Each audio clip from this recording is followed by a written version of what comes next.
Welcome to Procedurally Generated. Here we are with episode 9. My name is Chris Weber. I'm here with John Carson. Hey. Hi. I'm John Carson. How's it going? A surprised hello. Whoa. Well, hey. My mic unmuted. Whoa. What are we doing? This isn't the mall. No, it's not. Chris, it's the end of the year. It is. We did it. We're recording this on Tuesday, December 29th. We have 2 days left of 2020. This just this hellish year. I'm ready for it to be over. I'm ready to pretend like I'm going to play every game again next year and keep up with everything. Just, the usual start of the year. Man, I didn't play as much as I thought I was going to, but next year, I'm damn well going to do it. Probably. You know what? That's actually, you can do it, John. I approached this year that way. And I didn't play everything, but I did track everything I played, and I completed more games this year than I think ever. So, it is what it is. What was your final number at? I have that information, right? Nope, not here. Nope. I mean, you did finish one today. I did finish one today. Just squeaked it in under. I did under the time limit, under the buzzer. I was actually surprised to be done with it. It was surprising. It looks like I finished. Is that right? Is that it? 18 games. Nice. That's good. I'll take that. All of those were on stream. I don't think I completed any off stream because I've started streaming in November of 2019. And yeah, so that's every game that I've completed. That's awesome. So, but yeah. What did you finish today? I finished Cyberpunk 2077. Nice. I did. I didn't like 100% it. That's not who I am. That's not what I'm about. But we did finish. Well, as of yesterday, you were saying that you had like 50 hours in it, so I'd hope that you didn't 100% it. Right. Today. That'd be impressive. No, I was actually super surprised, and I won't go into why, but I thought I had a lot of game left, a lot of things to do, and I didn't. I conveniently stopped playing yesterday, Monday, at about 50 feet from the prompt for the final mission in the game, and I had no idea about it until today when I started up. And I was like, oh, well, I wasn't prepared to finish this game today, so a lot of not scrambling about, but just like, I guess the next week of my plans is kind of they're all over the place now. But yeah, I guess couldn't you just go back? Like I'm sure you have a save, but like before the end game, could you go back and just do side quests and stuff? Well, actually, I stopped what I was doing because it gave you a prompt saying, "Hey, this is it. Like you do this, you're done. Like you gotta do this all the way through." So I was like, okay, well, let's not do that then. And I ran around and I did a couple side quests. Some of the side quests that I had, and if you guys have played Cyberpunk, there's a line of missions that requires hand-to-hand combat. And I'm sorry, the hand-to-hand combat in that game is trash. Yeah, it's not great. I've played very little, and it's not good. Yeah, I tried a couple of them, and I was just like, we're not doing this. And then I had some quests that I was waiting on calls back on, and I was like, I could go take a sleep, wake up, and potentially have text messages, or I could just wrap the thing up. And I decided to just go ahead and beat it, which is the amount of time it took to do the final mission. Took me right up to when I would normally eat lunch anyway. So the timing worked out well. Yeah, that works. And I do think once the next gen version of the game exists, I will probably go back to it just to see the difference. Maybe try a different playthrough as something other than Nomad, which is what I did this time. But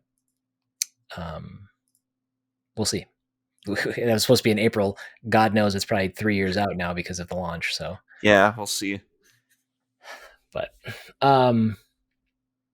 yeah, so I guess since we're talking about games we're playing, we'll circle back to some a significant podcast change. Yeah, we do have some housekeeping to do. Yeah, but since we started with games, let's keep rolling with games. Sure. I did a couple more rounds of Rogue Legacy, a couple more streams, that is. Had a good time. I had fun with it. It did, for me, it got a little repetitive after a while, which I had played Hades earlier. The one thing that game never got for me was repetitive. And I think going from Hades back to Rogue Legacy was maybe the wrong direction. I had fun with it, and as I continued to get better and better at the game, like I got further and further, but then I got to the point where all I could do to progress was give myself maybe some stat boosts here, stat boosts there. There wasn't anything else really keeping me going other than finishing, but it basically turned into a little bit of a grind for me. So I still think it's an awesome game. I had a lot of fun with it. I probably streamed it for 20 hours or so. Yeah, it's quite a bit. Yeah.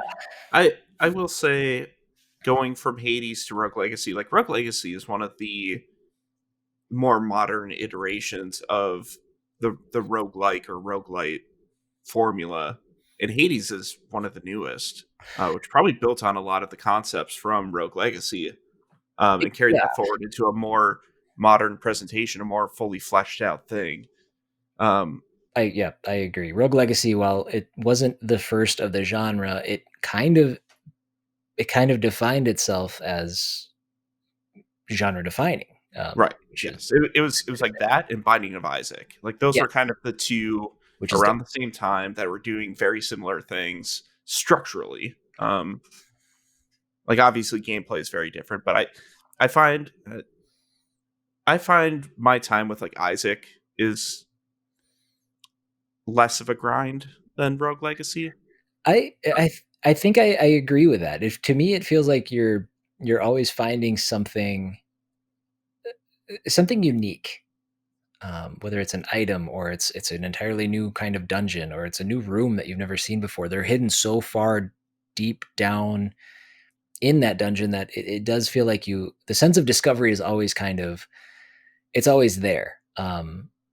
And that was what I was lacking in Rogue Legacy, where I felt like I'd seen everything and I was just grinding at that point. There's less of having a randomized build every time. Like obviously the castle's different in Rogue Legacy, and you do have different attributes for your character. Mm-hmm. But you don't have those things where you're progressing through the levels and getting like very specific upgrades that change how you play the game. Right. That Rogue Legacy is more here's the castle, here's the elements in the castle. Like the rooms will change, the enemies will sometimes change, but you are preparing everything outside of the castle. Once you step in the castle, the things that you get are yet again to be more preparations for your next run. Yeah. Whereas with like an Isaac or a Hades, there is like a little bit of preparation in that, like Isaac, you're choosing what character you want to play as, and Hades, you're choosing your weapon. I haven't played a ton of Hades, so I don't know what else you really have to prepare in there.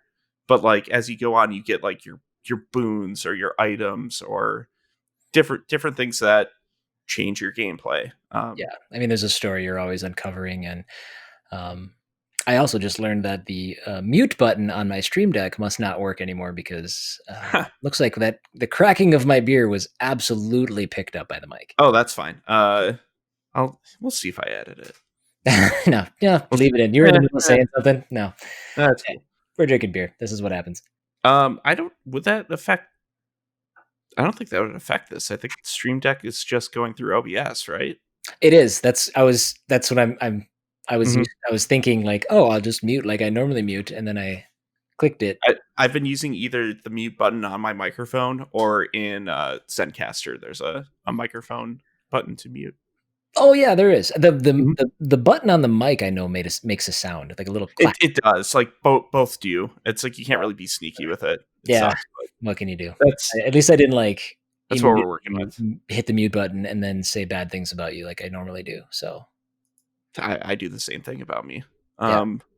Just talk bad about yourself. Just pull up a mirror, like turn on my camera and start talking crap about myself. It's very motivational. So yeah, you played some Rogue Legacy. I'm excited to see what you think about Rogue Legacy 2 if you ever Yeah, try that out. I will absolutely try that out. It's in early access right now. It is. I've had some rough experiences with some early access games, so I think I'll just wait for the full version to come out. But yeah, no, I think I think I've heard that what's there for early access takes everything that Rogue Legacy offered and just made it better and added more, which is Yeah. Yep. here we are talking about exactly what my eventual problem was. So There's more mobility. There's like your different classes will actually play different. Like they have different weapons to use besides just like your sword. Like your sword's not just a different size or shape like it is in Rogue Legacy. right, Like if you're a mage, you have a wand or a staff, and you're shooting like fireballs. okay, If you're like a ranger or an archer, you actually have a bow, and you're shooting that way. that's cool. See, that's that could be Yeah, fun. There was a class that I unlocked at the very end. I played a couple rounds for the last couple days, and I was like, "Whoa, this is way different." So it's cool to see them kind of iterate on that. good. But yeah, so we're done with Rogue Legacy. Today I started a new game. After we wrapped up Cyberpunk, I started a game called Star Renegades. It's on Game Pass, PC Game Pass, and Xbox Game Pass. It's Yeah. my best explanation of it is that it's kind of a combination of a retro turn-based JRPG with amazing pixel art, amazing animations, crossed with surprise, surprise, a roguelite. What isn't these days? I know, right? And that actually, I wasn't expecting that at all. I wasn't. I looked at the art and kind of seen some of the gameplay without an explanation of what the core of the gameplay was, and I was like, "Ooh, this is just a turn-based RPG. I bet there's a sweet story here." And just thinking it's more of a retro throwback. The roguelike element to me was not appealing in this game, but I think the game is dope. Mhm. I think that there's a definite audience out there that would appreciate this. In fact, I had somebody in my chat who had never seen it before and was like, "Well, now I have to basically get all the achievements on this." I've heard of other people like bouncing off of it, so like Okay, you're not alone with that. But it's beautiful. yeah, The art in there it's is stunning to great. look at. Yeah. Um, and I mean, it did tug at, even though it isn't a true JRPG, it did tug at some nostalgic like heartstrings for me. At the first part, you control a character on an overworld map, and it was very reminiscent of Chrono Trigger. And then I was like, It's "Oh God, here we go. Let's do it." it's time. Um, but and then I got into it a little further, and I still had fun with it. The combat threw me for a loop for a while, but once I started to wrap my head around it a little bit, um, it was cool. It's just not my jam. Um, but then we are moving into two new games tomorrow on stream. Hmm. We're going to be playing some Observer System Redux on the PS5. I just can't get enough of my Cyberpunk, I guess. Yep. And Sounds then great. we're getting into Godfall. You So got Godfall. yeah, that's what the list giveth. Did you So, just pop in PS5 and it's like, this is it? It's what uh, it's handing me. no, have you ever seen my my list of games for I stream? don't think so. Interesting. No. I'll show it to you. I'll show you how I select my games. It's open to the public if anyone wants to see Okay. it. Okay. But yeah, so I'm I looking forward I to also have that. Godfall, so if you ever want to do some co-op or something, I let me know. I might. I might. It is the PS5 version, correct? Yes, it is PS5. Now that you officially have one, Yes, sir. Yes, you we got it you set up have a one in couple days hand. ago. All thanks to the one and only John Carson. No thanks needed. You're my next gen. Literally, because without you, I would not be playing any next gen stuff. So Next John, next please. John. Next John, please. Yeah, But all I've been playing. Actually, oh, that's true. I played a little Forza Horizon on stream today because we had about a half hour to kill when I decided I didn't want to play any more Star Renegades. might as well. And we played the Eliminator, which is their battle royale mode, which is a lot of fun, but I didn't do very well. But that's okay. It happens. It does. What do you mean, John? Let's see here. Kind of winding down a little bit on World of Warcraft. It's been a pretty slow week for me there. I played a little bit last night, but I'm sure I'll get back to it soon. A couple days ago, I played a little bit more of Immortals Phoenix Rising off stream, and I wanted to see how streaming colored my view of that game. It's kind of hard to pay attention to stuff sometimes when you're streaming. So it had been a couple of weeks since I played it, and I wasn't entirely sure where I was supposed to be going or doing, and I don't think the game has a great way of telling you like where the main line is. Basically everything on my map is under like a fog, and there's like different points in the map for me to go to. But they're just like waypoints to Assassin's Creed, like climb a huge tower and then like view everything around you and like clear up the map in that area. And then you have to like set your points of interest yourself. Okay.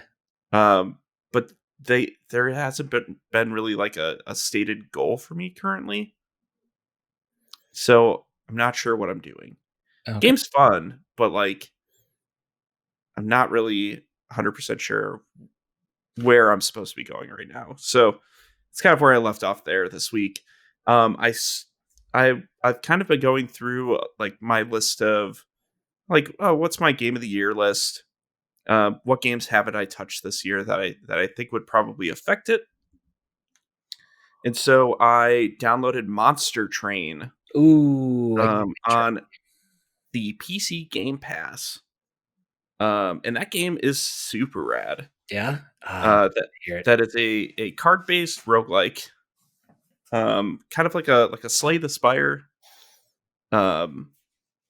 Where you have a deck of cards. They are a mix of like creatures and magic spells. But like the creatures that you have all are involved with different factions in hell. So like one of them's just like imps and devils, another one's like plant-based creatures. I just unlocked a third one that's like, it looks like some sort of like fairy creatures of some sort. But I haven't played as them yet, so I have no idea what they are. But like that whole game's conceit is you're on a train that has a crystal that's running it, and you're trying to get to the center ring of hell to reignite it because the angels have come down and have been attacking hell. So you're just trying to reignite hell and fend off the angels. And as you go on, you collect more cards, you collect more creatures, you fight more angels, you gain different perks and rewards and stuff. It's very much like Slay the Spire if you've played that. Oh yeah, I keep hearing the connection made to Slay the Spire, and I'm like, perfect, because Slay the Spire was when I first started streaming. That was a game that I spent a lot of time playing. Yeah. The difference here is you don't have one character. You have a champion that's like every time you start a fight, it's in your opening hand. And I guess I should lay this out. The battles take place on your train. It's a vertical layout. And you could set creatures on one of 3 different levels. Enemies will enter on the bottom level, and then after a turn, if they're not killed, they move up a level, and then up another one, and then up to the top level where your pyre is, which is like your main health. So it's kind of a mix of of a Slay the Spire and a tower defense. In that you're setting up your defenses on each level to make sure that you're eliminating all the enemies that are coming through. It's very smart. When you start a new run of it, you choose like your main faction, which like your champion's going to be part of, and you choose a secondary faction. So different factions will have different strengths and weaknesses. It's very much like Magic the Gathering. Each color in Magic has different things they can do and can't do. So decks that utilize multiple colors are usually stronger in a variety of ways. And the same thing can be said with your monster train decks. I've only done 2 runs. I failed my first one. I won my second one. You won your second run? Won my second one. Okay. Yeah. All right. Yeah. Cool. Took me 60 tries to win my first Hades run, but that's fine. That's cool. It's a different kind of game. So, yeah, like once you finish the first run, or once you finish a run, it tells you about like, once you do this more, you can start like upping the difficulty level. So the progression is more in unlocking more cards, unlocking the other factions, seeing if you can complete it with the different faction combinations, and also upping the difficulty level of the game itself. There could be different variations of that. I haven't really played any further. I'm very early though, so it's super fun, and I do actually see that game probably affecting my top 10 list in some way. Ooh, wow, damn it. Now I gotta play it.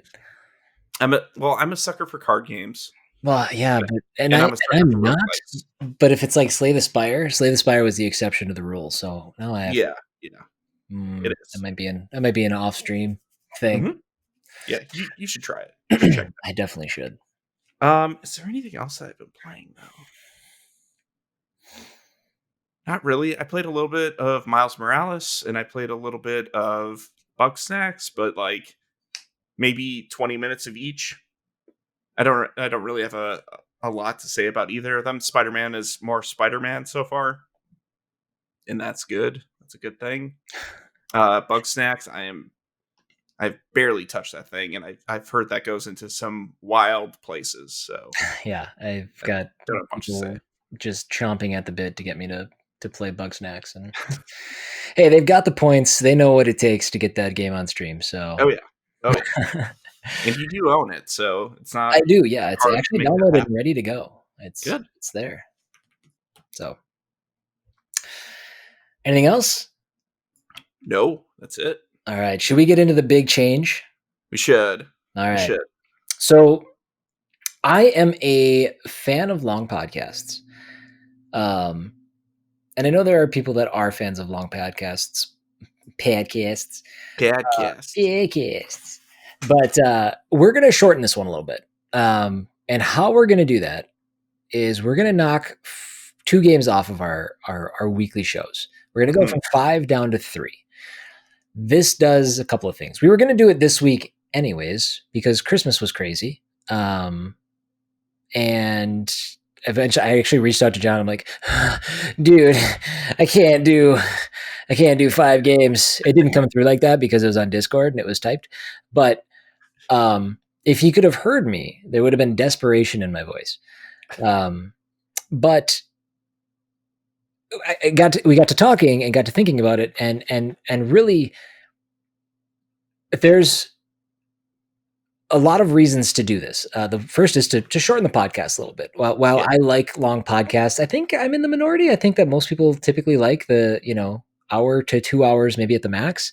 We have been eclipsing 3 hours occasionally, which was cool. Like, it's great to be able to talk that long. I think when we first started the podcast, we're like, are we even going to be able to talk for an hour on this? Yeah.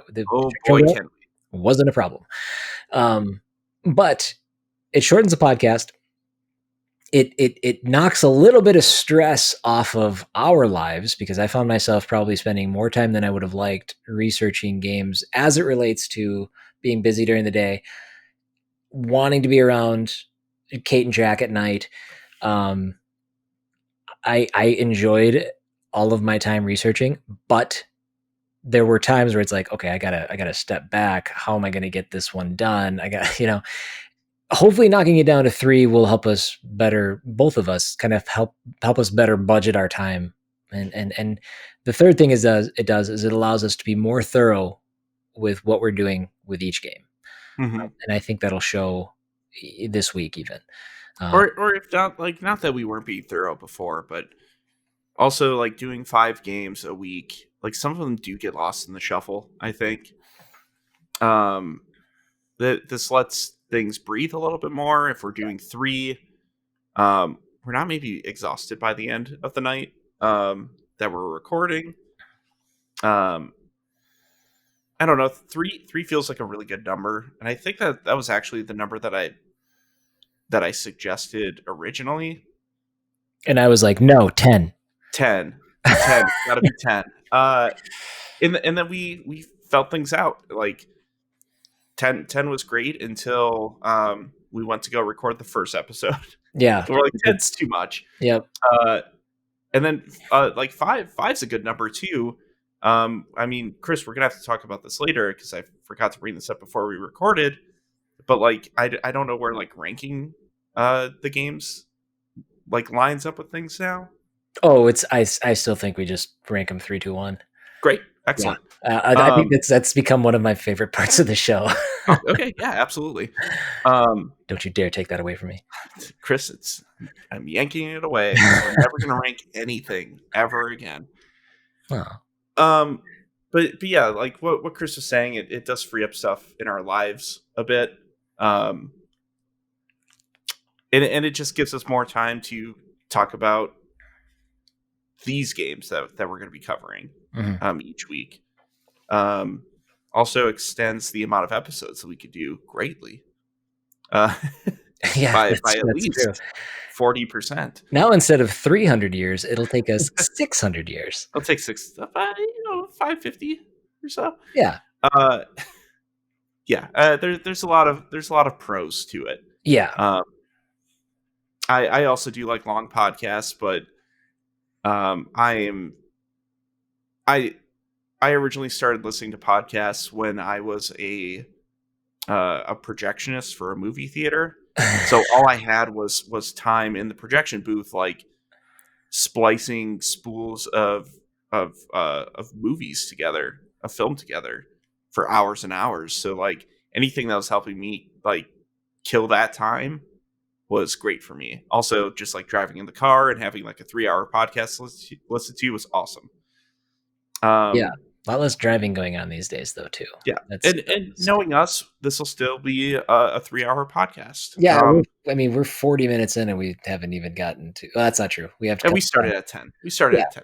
So we're half hour in. We we're still going to talk about the games we've been playing. We're still going to be talking about what's going on in the world of gaming.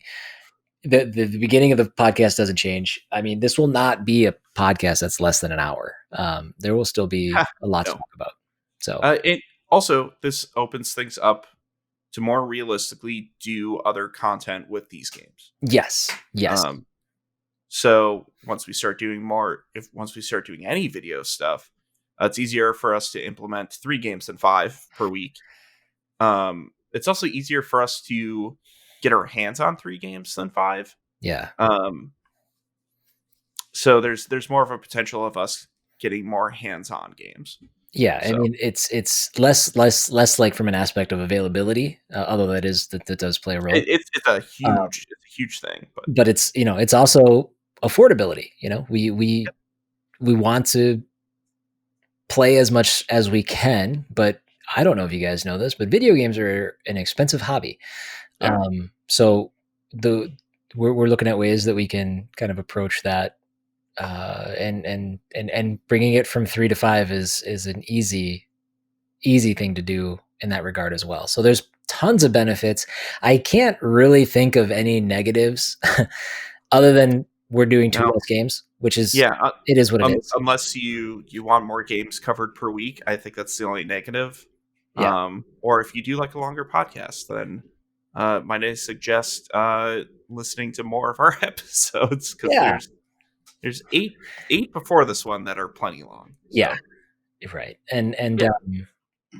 the what was the other thing I was going to say? I lost it. It was Oh, sure. I will say that this also, I mentioned this before we started recording. This does open us up more to guests as well. Yes. Whether we want them to just cover one game with us or all three, it's just an easier way to slide people in.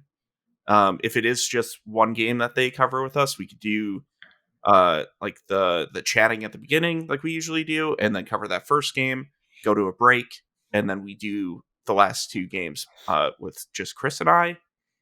Or if we do pull someone in for the whole episode, it's easier for them to engage with everything. Yeah. And the other thing that I was thinking of, which even further piggybacks on that, is I every week it seems I'm finding a new resource for which I can pull new information, things that I can I can pull data from, and that's great.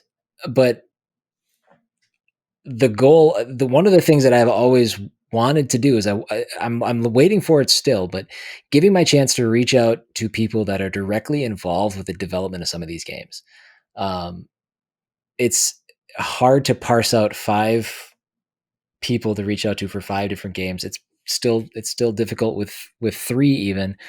But it gives me an ability to kind of myself and John. It gives us an ability to potentially start making contact with some people that can offer us up some information, some details, some things that aren't well known, or people that have some sort of connection to the game that they can share something personal to them, that we can share with you guys. So it is a positive across the board, and it starts now. This Yep. show will have 3 games. Uh, 2 of them were planned. The third one is still the community selected game. Mhm. It'll be the same format next week because we already have the community vote out. The one thing that we need to discuss with you guys, we want you guys to chime in, is what the community vote looks like going forward.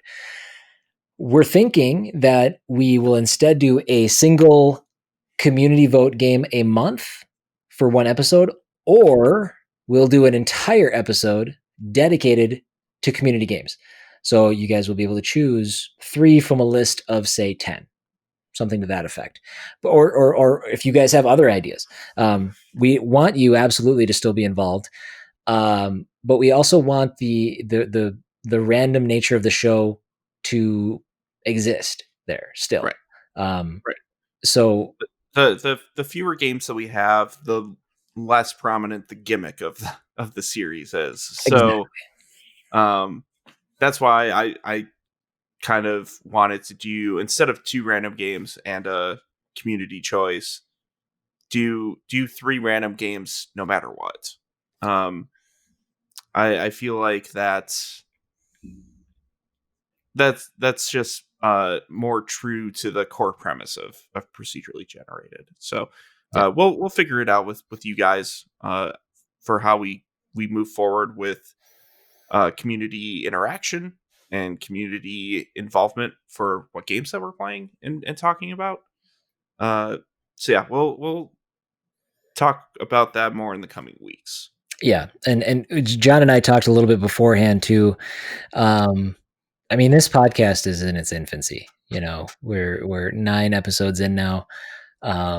We are in the implementation stage. We're in the improvement stage. We're in the growth stage, whatever you want to call it.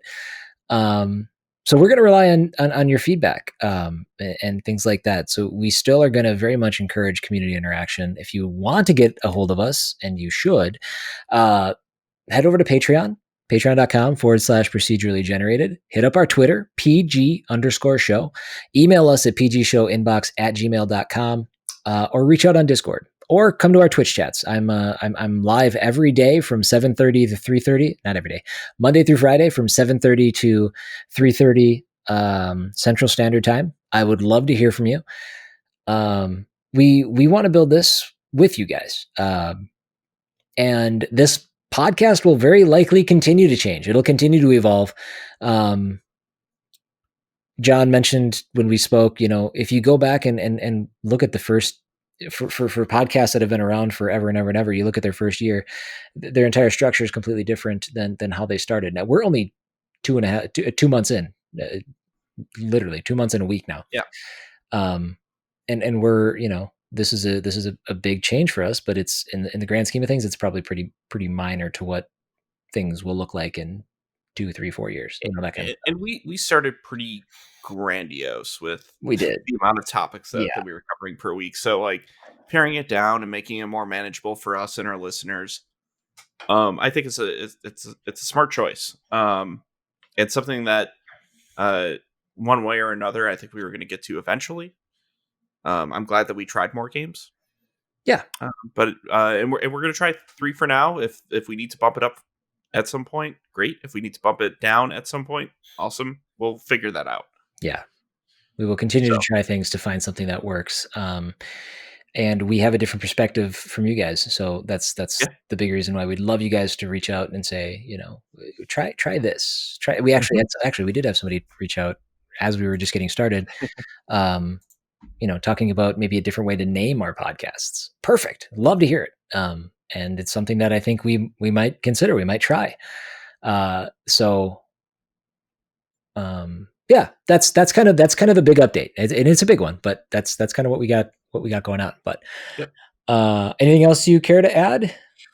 Not at the moment. All right. And most importantly, you guys, if you enjoy the show, please leave us a positive review. I don't know what I was going to check beforehand, but I mean, last I thought, I think we had 11 5-star reviews, which is amazing. I just checked. We are still at 11. Still at 11? Awesome. Cool. Nothing. Yeah, that's great. So yeah, please keep doing that. Leave that 5-star review. We'll keep trying to get better. We'll keep trying to impress you guys. Tell your friends, tell your family. Let's start, huh? Yeah. Hey, game number 1 of this week. The last episode of the year of 2020. Bam, bam, this is a game. What's that?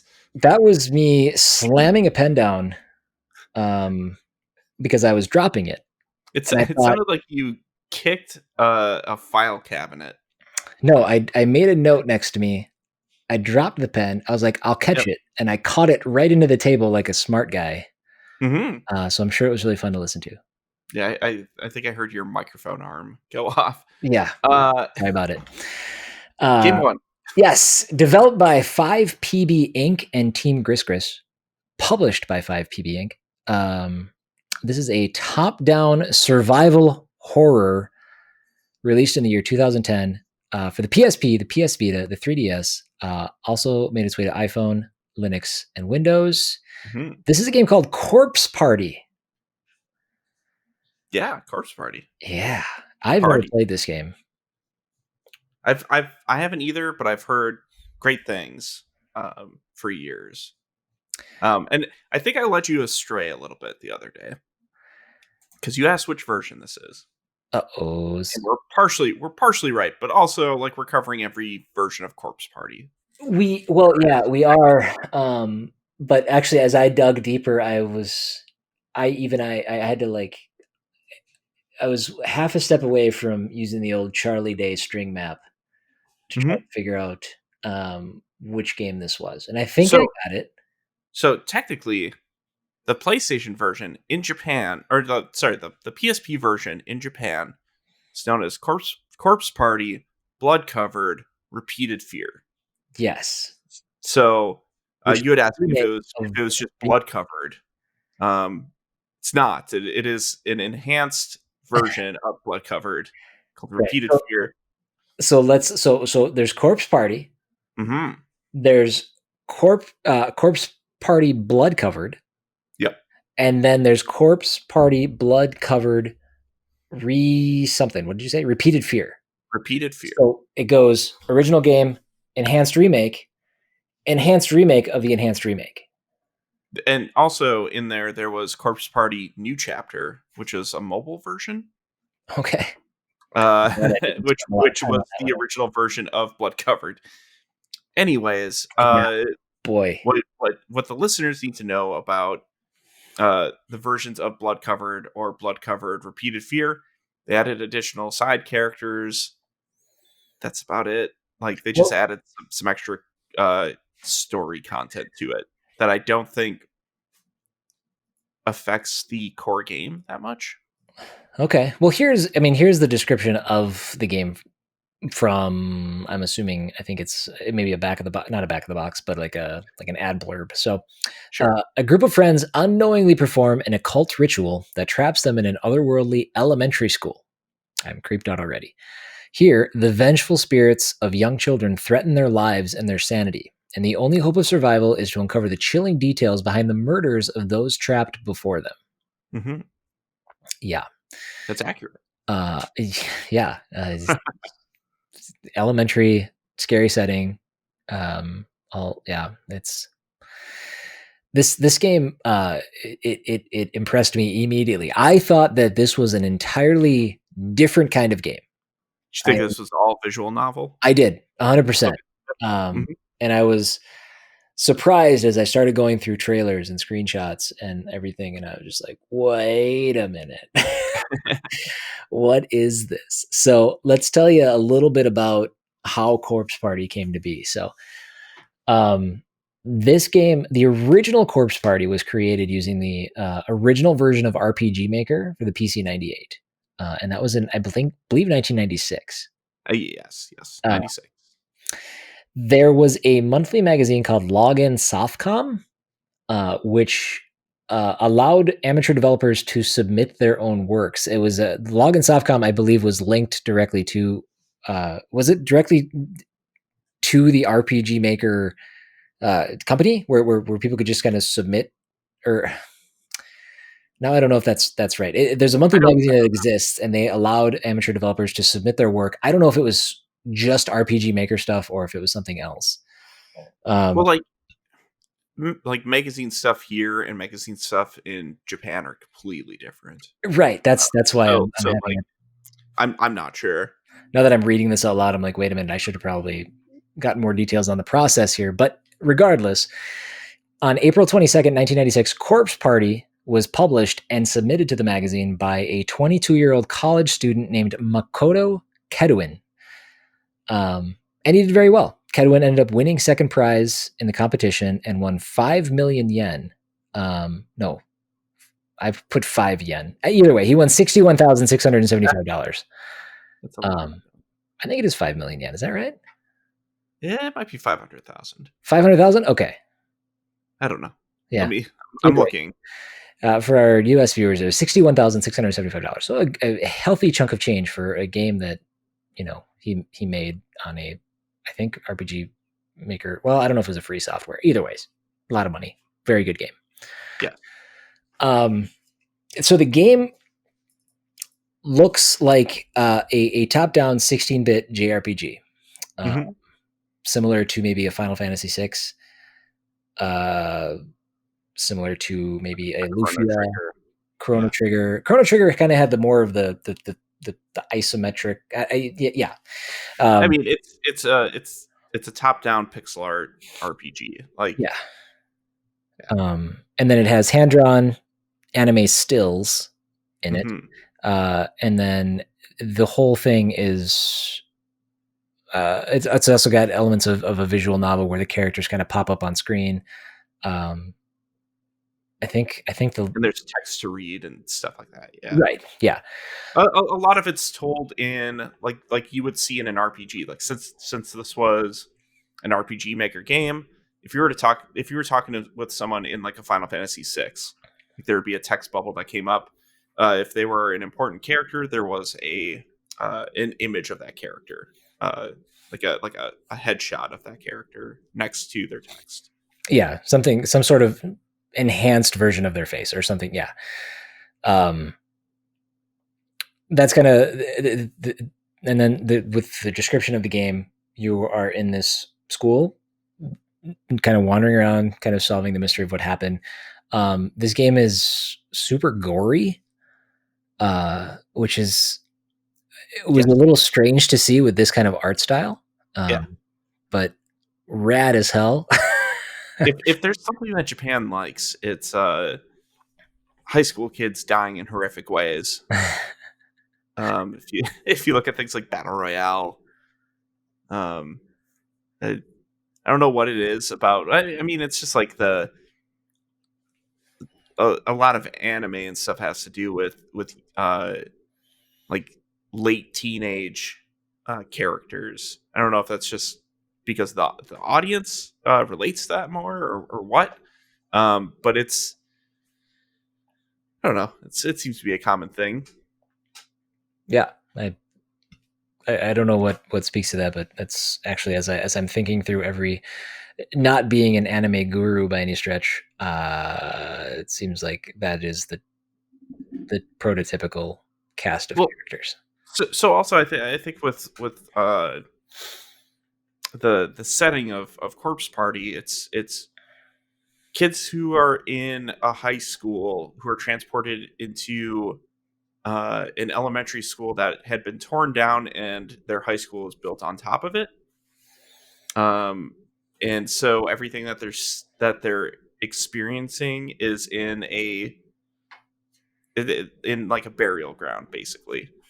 Um, Also, just like having teenagers be the focal point. There's that dichotomy between uh, like these characters have so much to live for, and like so much of their life left, so it's more tragic if their life ends. Oh Uh, yeah. it, like there's,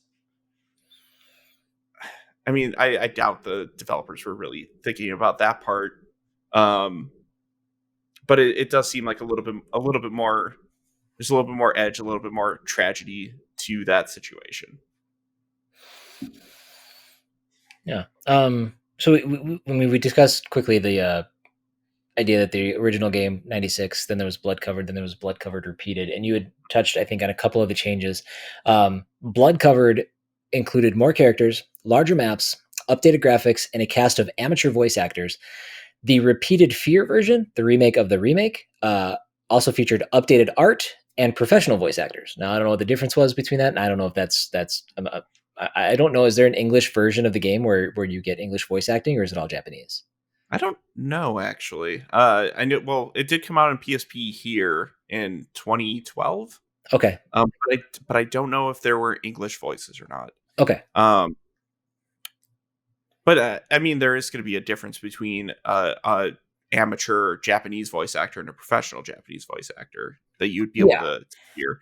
One thing that they did do with the Repeated Fear version was they made it like surround sound audio. Yeah. If you're wearing headphones, they used a dummy head to master the sound for the game. So they were able to make the like voices or sound effects be directional. So it sounded like something was behind you or off to your right, or off in the distance. Um, so it's a very cool idea for sound design for a portable game, especially one that's supposed to be aiming towards a more psychological aspect. Yeah, you hear about that positional audio more nowadays, but this was back in 2012, which to me that sounded early for that kind of stuff. And like you said, especially on a handheld device, um, which you would typically play that with headphones in. The Right. headphones was the only way to really experience that, obviously. Um, Right. but yeah, I thought that was super cool. It's very cool, very smart. Watching some videos of this game and hearing some of the audio, like, yeah, that would creep me out so hard. um, so this game was also then adapted into 4 different manga series. Um, I think one was by Square Enix. 2 of them were by I can't think of the names, but it was 4 different manga. Is it manga series? Uh, by 3 different companies. Yeah. And those have gone on to sell over 1 million copies. It's very popular. Yeah. And They also did oh, 4 OVAs, I want to say. say that again? They did 4 anime adaptations. Oh, did they? Is there an anime that exists for this? Yeah, so there's 4 different ones. There's Corpse Party, Missing Footage, Tortured Souls, just a straight up Corpse Party, and Corpse Party Book of Shadows, which is I believe a sequel to this version of the game. Then there's also live action movies I saw. Yeah, I mean, there's a ton of adaptations of this. Yeah, so this is wildly popular, and as is standard, it went on to receive a ban in China. So yeah, yeah, that'll happen. But once you start getting like gory, bony, bloody stuff, yeah, that'll happen. Yeah, so that's awesome. I found the mangas, but I didn't see anything about the animes. I'm actually genuinely interested in checking out the animes. I don't know about the live action stuff, but the animes, that's something I think I might get into. Totally. But that's really what I have. Oh no. Sorry. Speaking of, as it relates to how popular the game was, this game actually was given an honorable mention from Gamasutra as one of the best cult games of 2011. It was given honorable mention alongside Alice Madness Returns, From Dust, and Yakuza 4.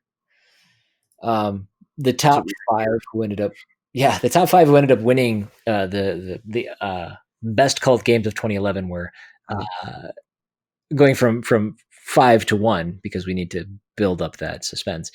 The King of Fighters 13 was number 5. Super Brothers Sword and Sorcery EP is number 4, which is another really cool looking game. Yeah. Dead Island, which is 3, which I guess I didn't realize that was considered kind of a cult game. Shadows of the Damned is number 2, which is like the definitive cult game in my head. And then El Shaddai Ascension of the Metatron. Oh man. Which was of those I've played 2 of those. I played through El Shaddai. Oh, you did? Okay. That's one. Yeah. That game's weird.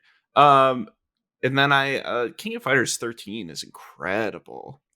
Like you've played those 2. I've only played the other 3. Oh, sorry.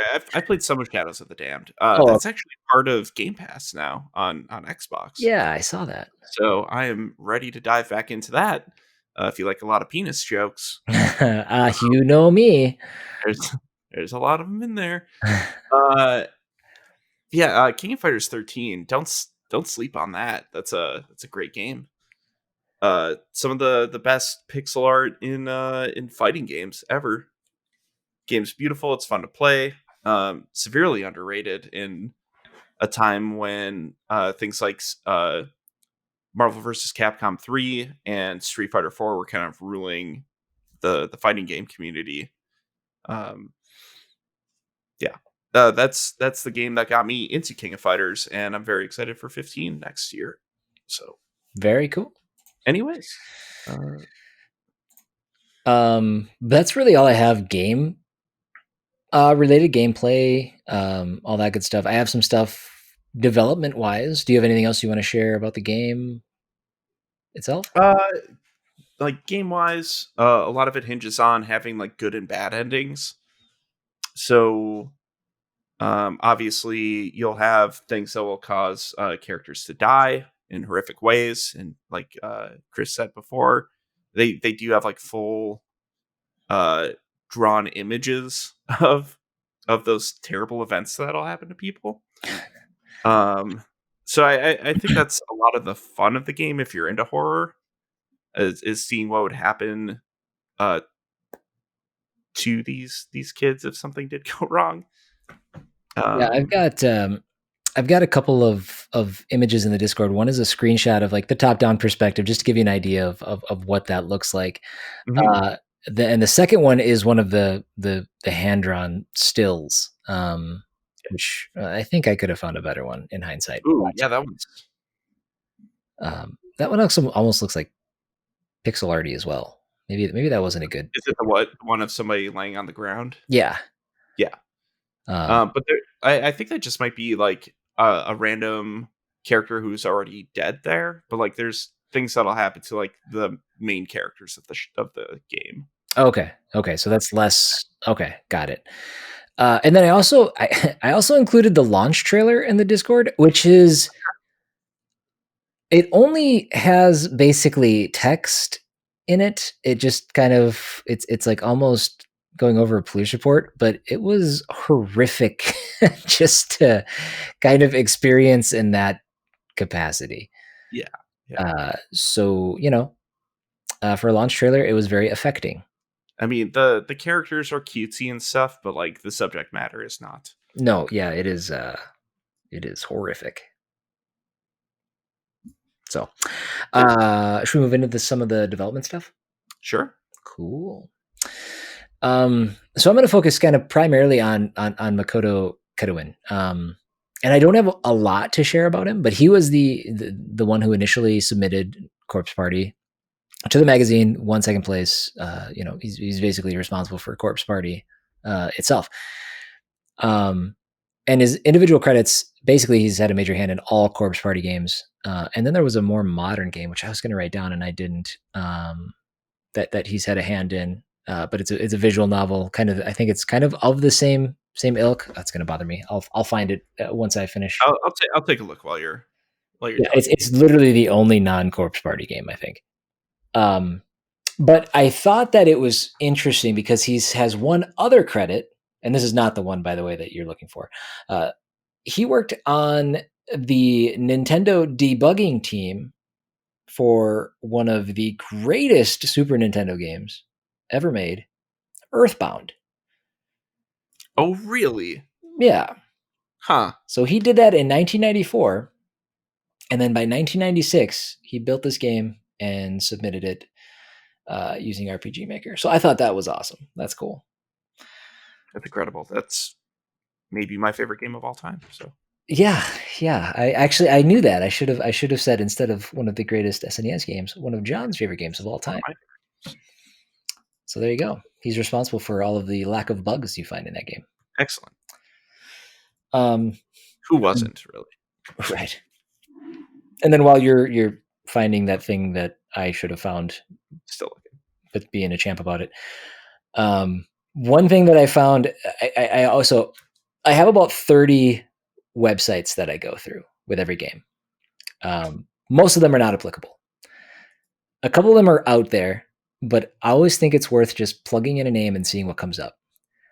So I went to Etsy and I typed in Corpse Party. Yeah. And I found a Corpse Party cosplay outfit, which I also attached in the Discord. It's very expensive. It's $450.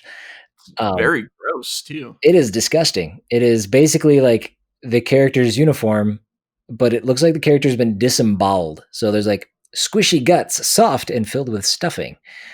But I always think it's fun to find weird things like that. Nothing to do with the development. I mean, obviously, it has something to do with the game. Just see what the community's up to. Yeah, that's right. The community around it, the fandom, stuff like that. It's always fun. And then I also attached the Corpse Party website at the end of the Discord as well. So cool. I found the game. It's called Death End Request. That's what it is. They were a writer for it. They wrote the scenario. So that is a game that is for Switch, PS4, and Windows. Okay, so there you go. I mean, obviously, I believe that one's more of a visual novel. That's what I had heard as well. I know. No, it's a JRPG. It is straight up turn-based RPG. What? Uh-huh. Everything I know is a lie. I'm gonna look this up on Steam real quick. That's two games. Both Corpse Party and now Death End Request, where I swore up and down that I knew it was a visual novel, and I've been knocked on my keister both times. I feel like I've looked at this recently. I feel like the game that I hear about on a regular basis. I just thought I heard about it from fans that like visual novels. It's came out last year. Well, it is on Steam. There is a second one as well. All right. So that's really all I have. I have like the critical reception, but if you have more on the development, no, I just find it interesting that this game found success as an RPG Maker game. Yeah, And that is cool. I feel like that does happen occasionally, but you don't really hear about it too often. Mm-hmm. And it's neat that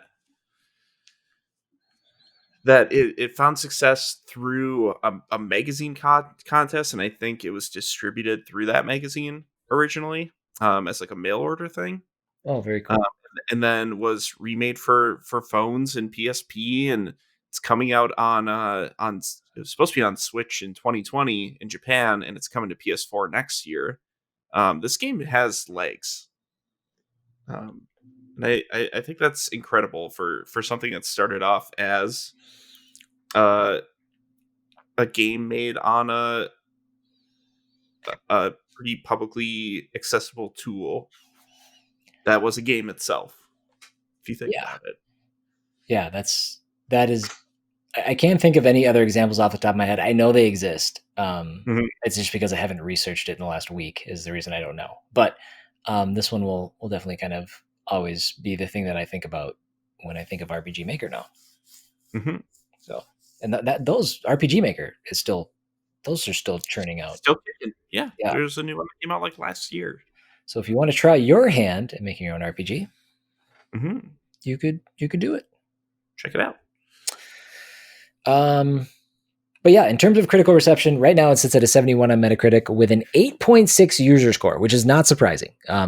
This game, as Gamasutra stated above, this is kind of a cult classic game at this point, where maybe it's not as readily accepted by the professional critics, but it means something to the community around it. That's why there's a $450 cosplay uniform of a disemboweled girl out there in the world. Right. There are fans that really enjoy this game. And then it's got a fair open critic rating with a top critic average of 69 and 38% of critics recommending. So still not super strong, but I was once I learned more about it, I was very eager to check this game out at some point. Yeah. I was talking about this game with my friend Phil Kohler last night. He reviewed it back in 2012, and he dug up his Game Informer review, sent me the link to it. Actually found it myself too. Yeah, he gave it an 8. I remember him like really liking it when he was reviewing it. But it's nice to look back and at the end of a Game Informer review, they kind of break things down by like concept, graphics, sound, playability, entertainment. So like the concept that Phil had written was the gameplay of a classic adventure game meets the setting and surprises of a Japanese horror film, which I think perfectly encapsulates what Corpse Party is. And coming from someone, I know Phil's a huge film buff. I think that means a lot. Coming from him, seeing that it reaches, or it at least meets some of those expectations of Japanese horror. So, yeah, and this is a game that I'm eager to play at some point. It is on Steam now, the PSP version, and I'm assuming it's available on the PlayStation 3 store. Yes, probably. I don't know. So Steam might be the way to go. And I think if I'm not mistaken, normally I have this written down, but I blew it here. Let me see. I think it's on sale for at least another couple of days. Yeah, it was on sale for like $10 or something. But you have to spell corpse right. That's the only way searching works.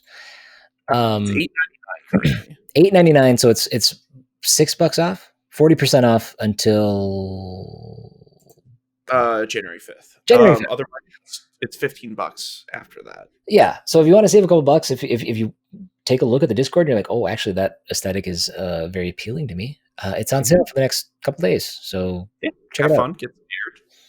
If you're listening to the show after, sorry, you'll have to be 15. It'll be 15. That's fine. It's probably worth it. That's true. But yeah, cool. Anything else on Corpse Party? No. Right. I'm looking forward to checking it out at some point. Absolutely. So if as we adjust to the new schedule, should we take a break? I think now is the perfect time. Awesome. If not now, when? But true. I mean, it'll only end up being. It's the age-old question. Yeah, that's, I don't know. I was going somewhere and I lost it. So, cool, guys. We'll see you guys in a little bit.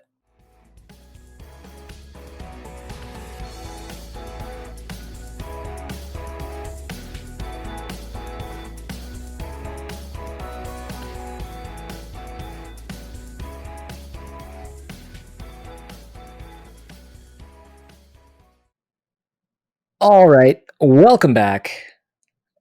Glad you guys decided to come back for part 2.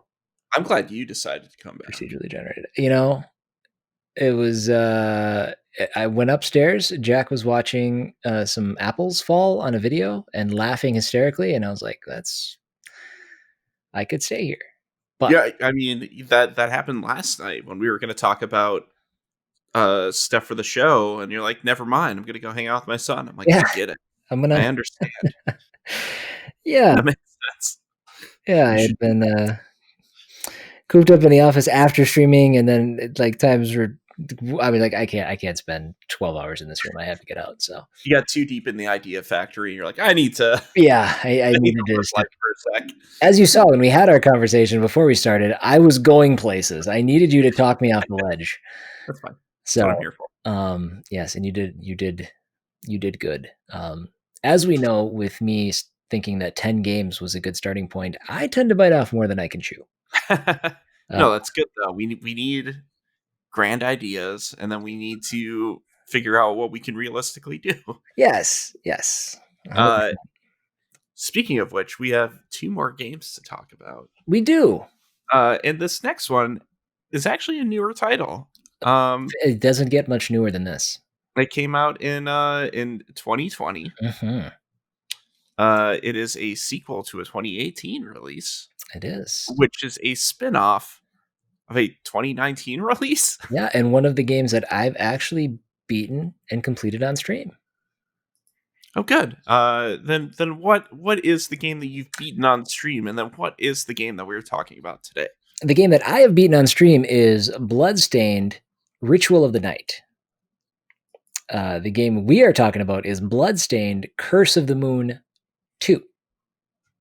Developed by Inti Creates and Artplay, and also published by Inti Creates. It is a 2D side-scrolling platformer, much in the ilk of the old Castlevania games.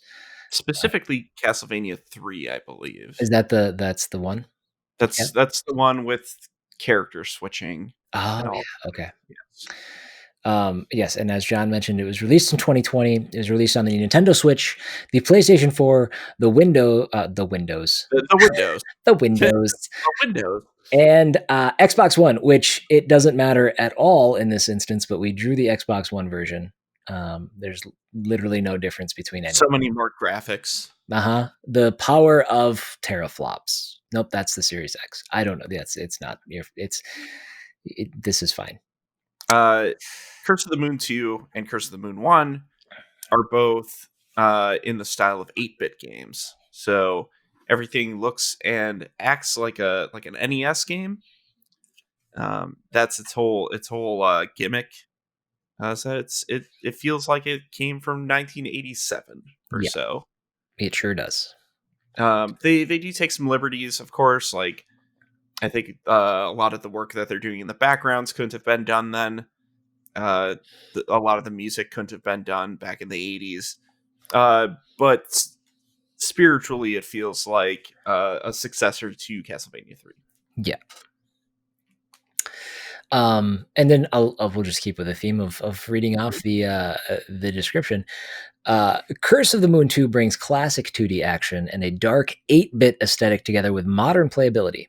The multiple scenario structure of the previous title returns with an epic new story supervised by Iga.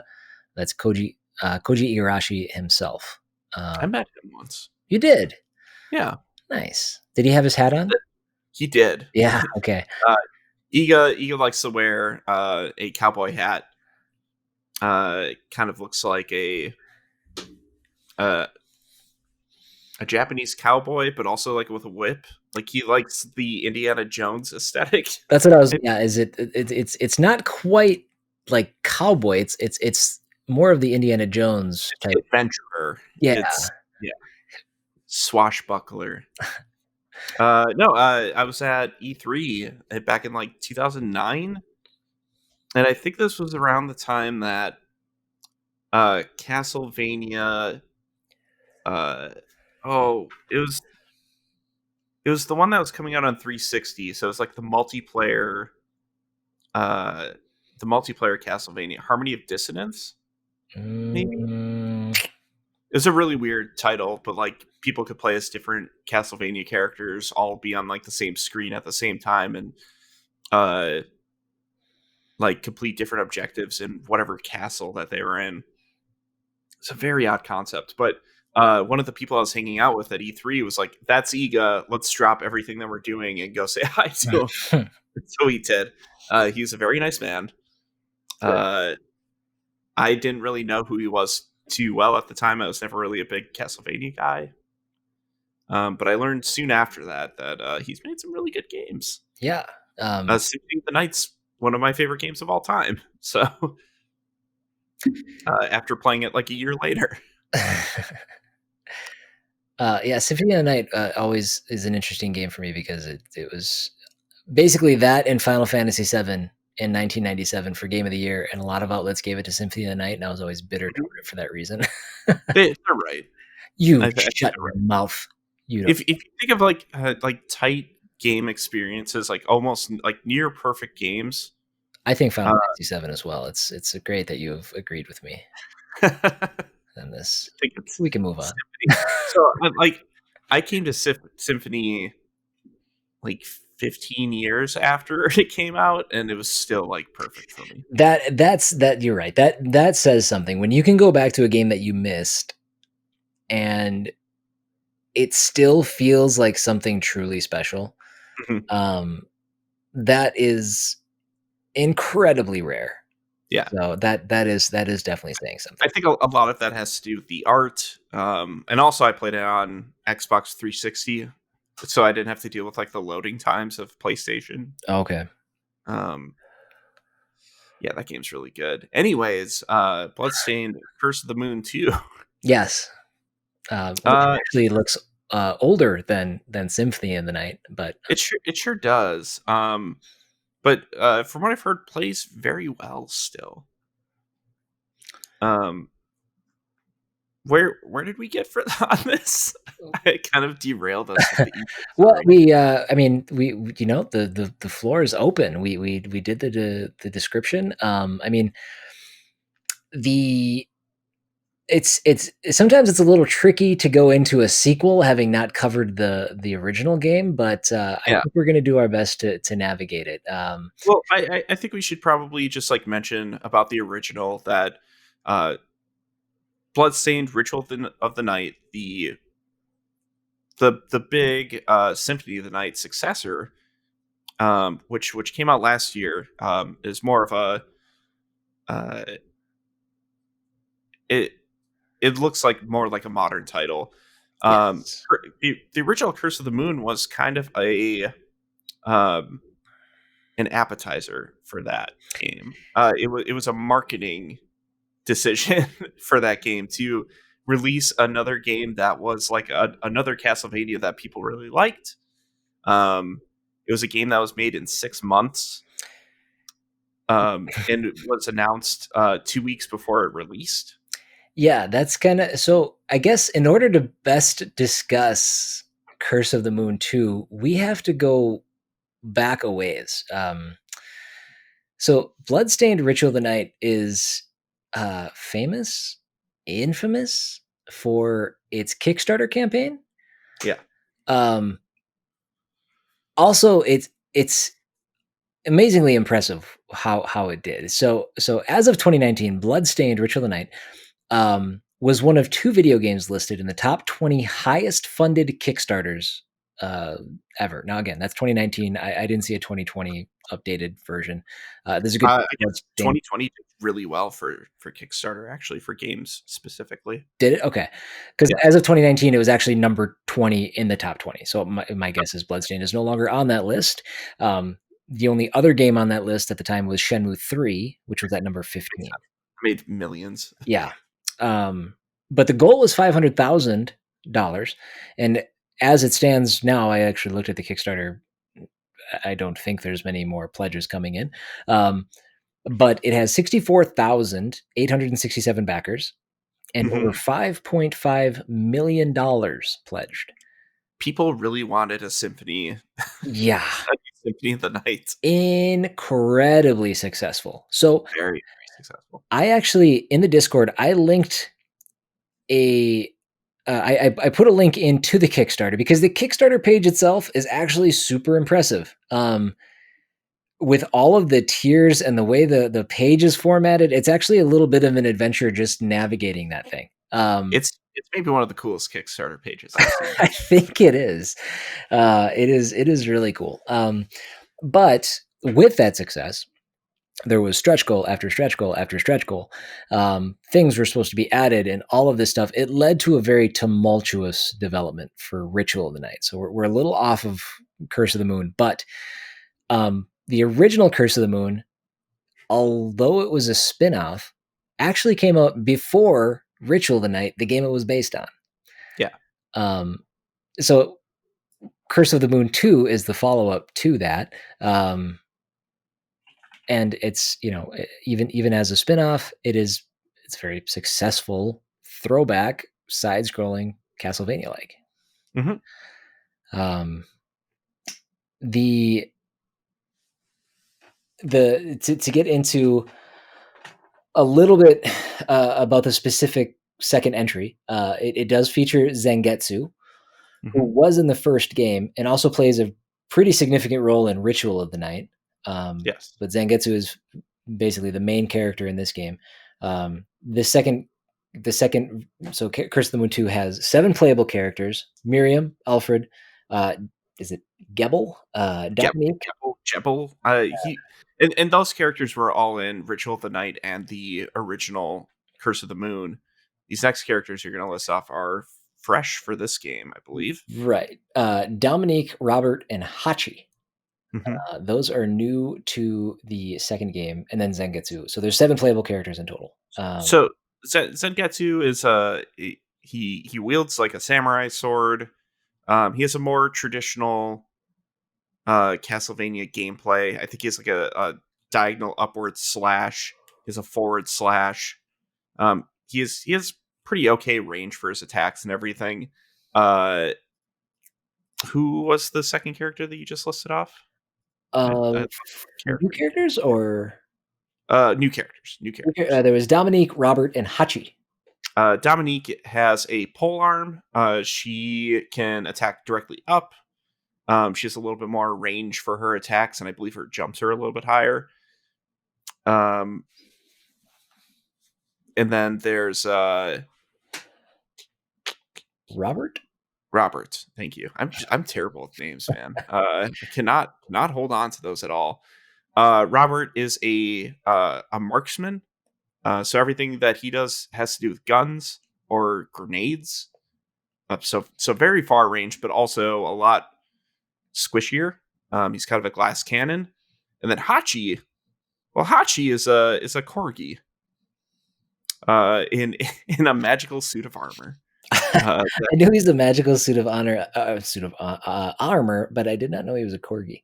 He's a corgi, a Welsh corgi within a magical suit of armor. I love it. It's incredible. That is some good charactering. I had the page up here. Let me see if I can find it. It was the Bloodstained Curse of the Moon 2 website. Let's see here. Characters. Here we go. They have descriptions for each character. Let me read Hachi's. A Welsh corgi who follows Zangetsu in order to repay a debt. Hachi was used by an evil alchemist in an experiment to pilot a set of magic armor. With the highest HP and an iron shell, Hachi excels at traversing terrain and can traverse some obstacles without taking any damage. The suit of armor makes for a large target, however, and Hachi possesses no offensive sub-weapons, so certain enemies can pose a problem. I look at like his character art, and he reminds me of a Magitech armor Right. with And it's Cross clean. the Big Daddy. Yeah. Yep. It's true. So What's nice is every character has their own strengths and weaknesses for how they can traverse a level or their survivability in certain situations. Obviously, Hachi can is more of a tank. If there's like spikes on the ground, Hachi can actually break them and turn them into just a regular platform, which is super nice. I just really like Hachi. why Hachi wouldn't for you? Now that they Hachi know for it's corgi, here. it's amazing. It's so weird. Those are the characters. You play as those as Zangetsu, Dominique, Robert, and Hachi in like your first playthrough, and I believe you get the other three as you play. I think they're more secret characters if I'm gathering that correctly. I think I would have trouble going back and playing this game because of the aesthetics. Just the Okay. bit. It's while I have nostalgia for NES games, it's very hard for me to well, I shouldn't say Well, that because I've seen some gameplay, I've seen some images, and I'm like, there's a lot more going on in these games than any NES game I've ever played. right. There it is an aesthetic, but I feel that the overall limitations of the NES are not there. Yeah. Did you play or enjoy like Shovel Knight? I never played Shovel Knight. Oh, okay, yeah, and I know you're not like a huge Mega Man guy, so like maybe this might be tougher for you. Yeah, it could be. I was never big into Castlevania. I think the most intriguing Castlevania to me was Castlevania 2.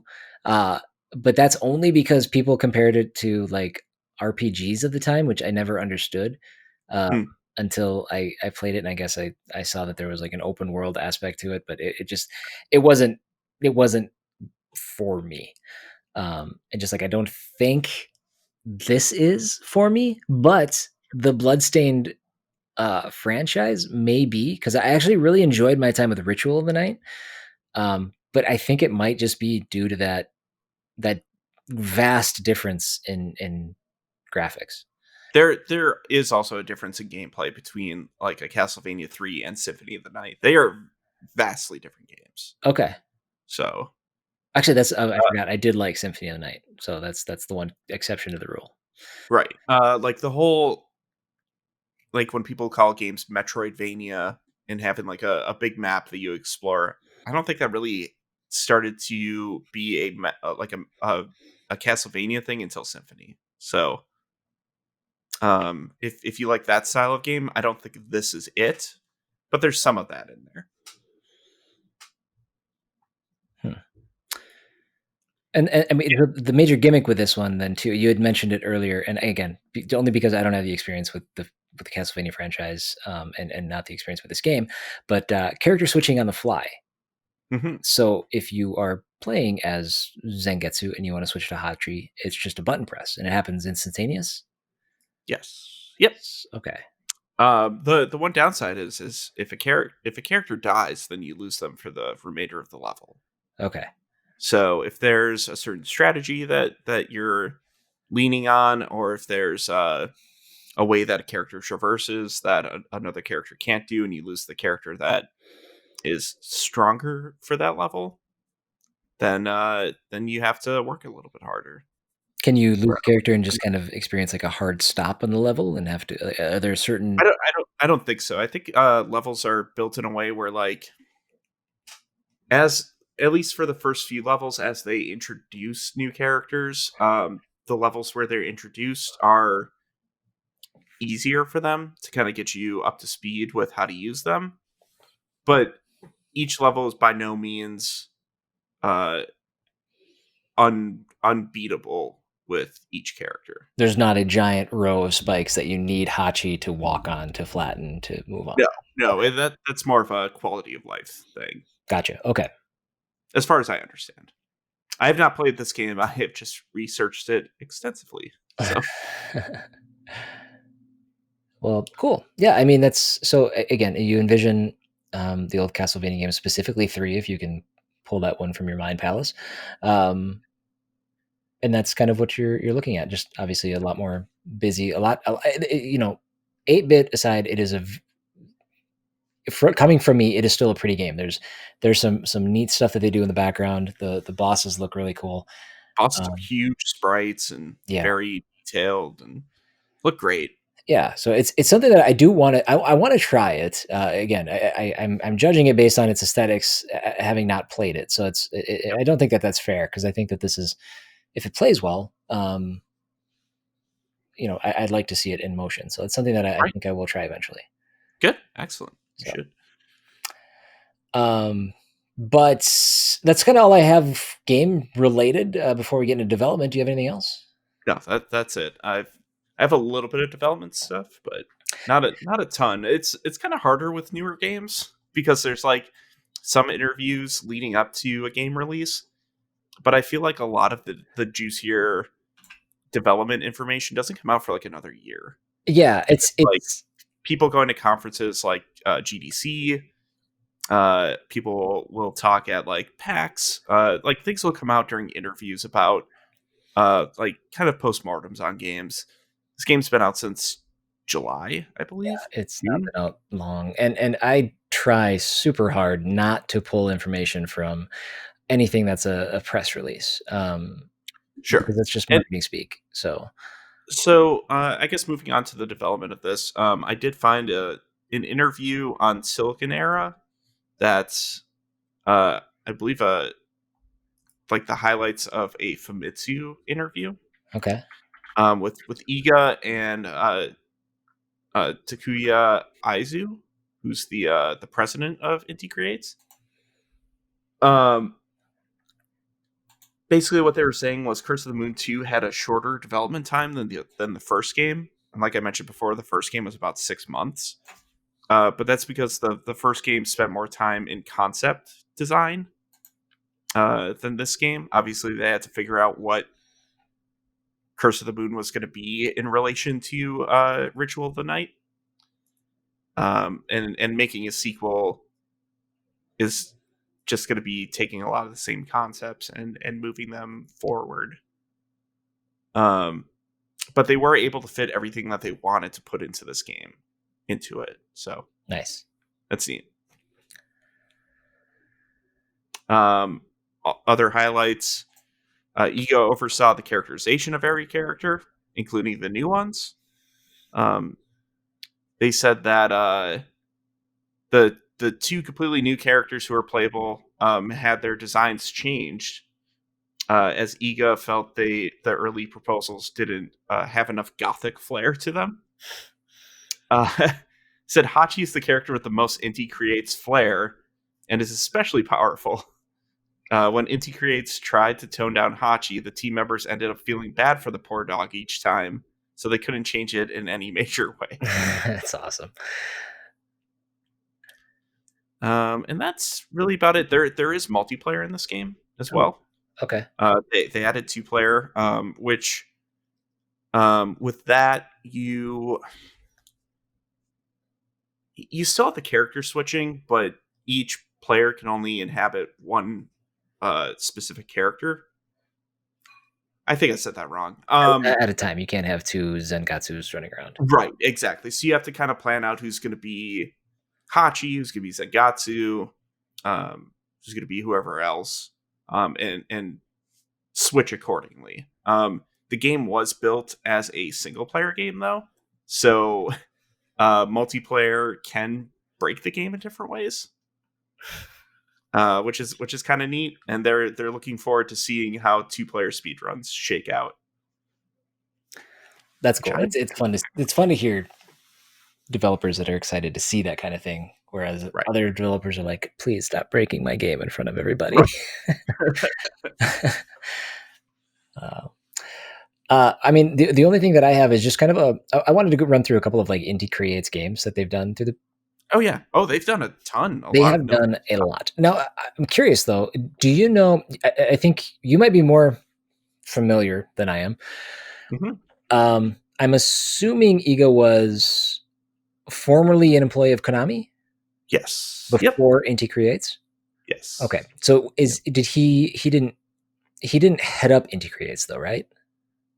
No, I think he's just involved. Just involved. The head of Inti was Takuya Aizu, who is also in that interview. Okay, Um, because he was a former Capcom employee. gotcha. And I ask because it looks like the game history goes back to 1998, which would have been 1 year after the release of Symphony of the Night. Yeah. So that transition for Iga, I don't know if he joined Inti Creates day and date when the company started, but No, I think Iga left Konami somewhere between. Gosh, it was probably somewhere around like 2012. oh, okay. So it was okay. It had been around a while.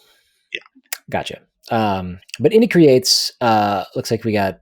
I'll just try to hit on some of the big ones. Mega Man 0, 02, 03, 04. I don't know if those are good Mega Man games. Mega Man 9, Mega Man 10. So a lot of Mega Man. Yeah, 0, 02, 03, 04 are good. Yeah. Good. Okay. And ZX. Yeah, those are good. They're hard. Hard as balls. They also, let's see, we got a Naruto game, Naruto Powerful Shippuden. Mm-hmm. We've got Shantae and the Pirate's Curse, which I'm assuming was co-created alongside Way Forward, co-developed, that is, in Or 2014. something. Yeah. Let's see, Blaster Master Zero, all kinds of gal gun stuff. Yes. Okay, so then Bloodstained Curse of the Moon in 2018. And I'm just going through the Moby list here. Dragon Mark for Death. That is a game that I know was really well received that I've never played. I haven't either. That released this year. Dragon Mark for Death was Or on PS4. Sorry. 2019. Oh, the Windows version was this year, yeah. PS4 was this year. Windows and Switch was last year. Oh, okay. So, unless we're looking at different lists. I don't know. Oh, no. Yeah, they do the Gunvolt series. They did do Mega Man 9. Okay.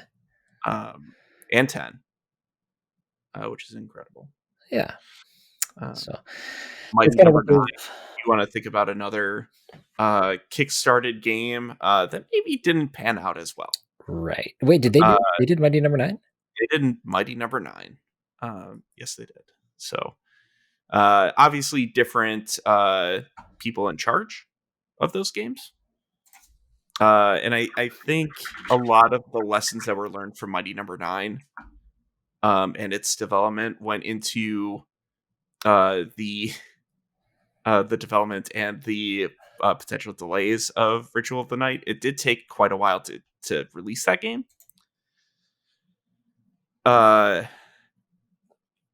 Okay, they developed that alongside Concept. Yes. Yeah. Is that who's the original developer of Mega Man? Why am I not thinking of their name? Keiji Inafune. Inafune, yes, and he's with Concept, right? Yes. Okay, that's why I didn't connect the dots right away when you said that, but they did. It looks like they did co-develop. So, they might be closed now. Oh, they're Level 5 Concept. They're owned by Level 5 now. Oh, okay. Interesting. Yeah, Concept went down a weird road too. Can't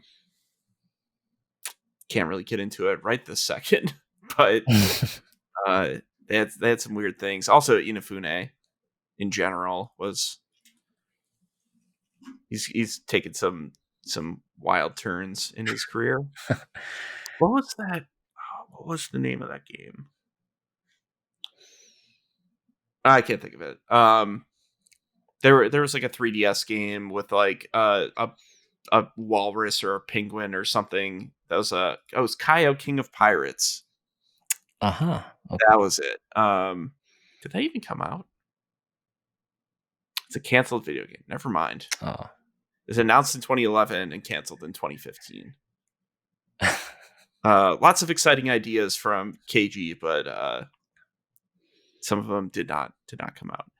Anyways, back to Indie Creates. Yeah. Well, and I wanted to list off some of the games that they've done, but one thing that I found actually on Video Game Chronicle, it's a website that actually has been breaking news a lot this year and been been accurate. But they had an interview with the Indie Creates president. You said his name earlier. Do you have it off the top of your head again?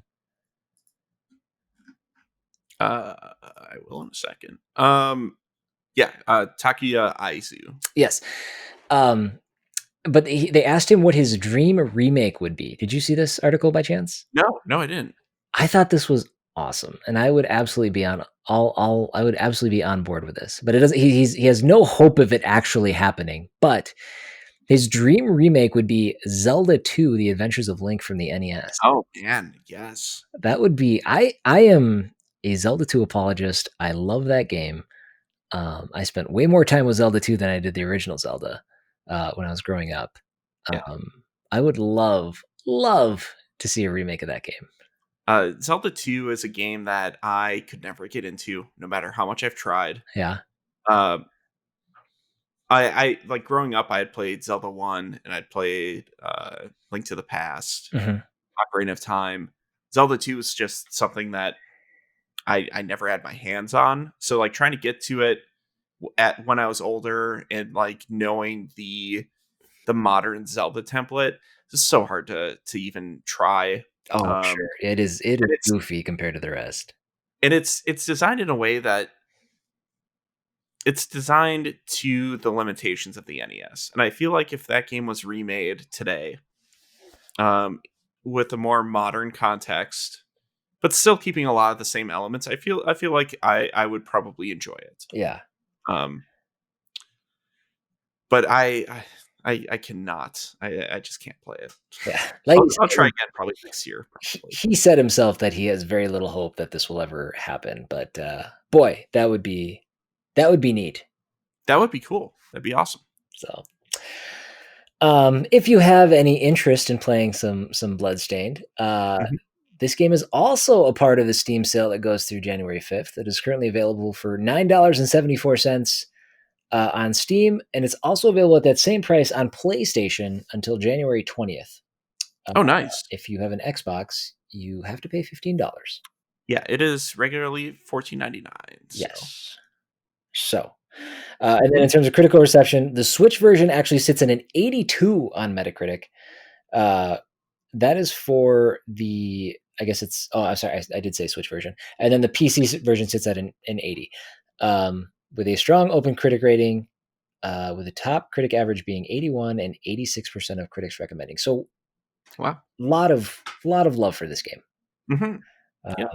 Worth looking into, especially if you have that nostalgia for those old 8-bit side-scrolling Castlevania games. It's I think of those games often in a really fond light, and I'm excited. Sometimes every once in a while I get excited to go back and try them out. And then after a couple minutes, I'm like, oh, this isn't as good as I remember. This feels like the kind of game I think of in my head when I look back at those games, right. Like it's like rose-colored glasses, but it's like, this is what I thought I was going to see, but the actual version of, the 8-bit Castlevania game is maybe underwhelming these days. And that's the right way to do these kinds of games these days. If you're going to do a retro inspired game, you want to make it at least have modern sensibilities. We don't have the limitations that we did back then. It's cool to like implement some of that stuff sometimes, but don't do it to the point where it makes your game less fun because of it. So yeah, if I did see criticisms regarding this game, it was kind of in that same light where, you know, new games trying for that old school flavor can succeed. Actually, Shovel Knight was the game that was compared to, saying that Shovel Knight was superior to this game. Which this is somebody's opinion, but I thought it was a good take on it. Mhm. Shovel Knight takes modern sensibilities and gives it that old school aesthetic and some of that old school gameplay. But the way video games have evolved still exists there. What this particular person was saying, and I can see how this could happen, is that this game was maybe trying to be so true to form to the old NES games that the fun that could have been had those modern sensibilities been pushed forward, was not there. So therefore, it was not quite as much fun because the old things that existed in video games came forward in this game. So Yeah. I'm not going to say one way or the other whether that's true, but I can see that kind of backs up John's point about how you do a game trying to mimic that old aesthetic. Right. So that's all I have for Bloodstained. Yep. Same.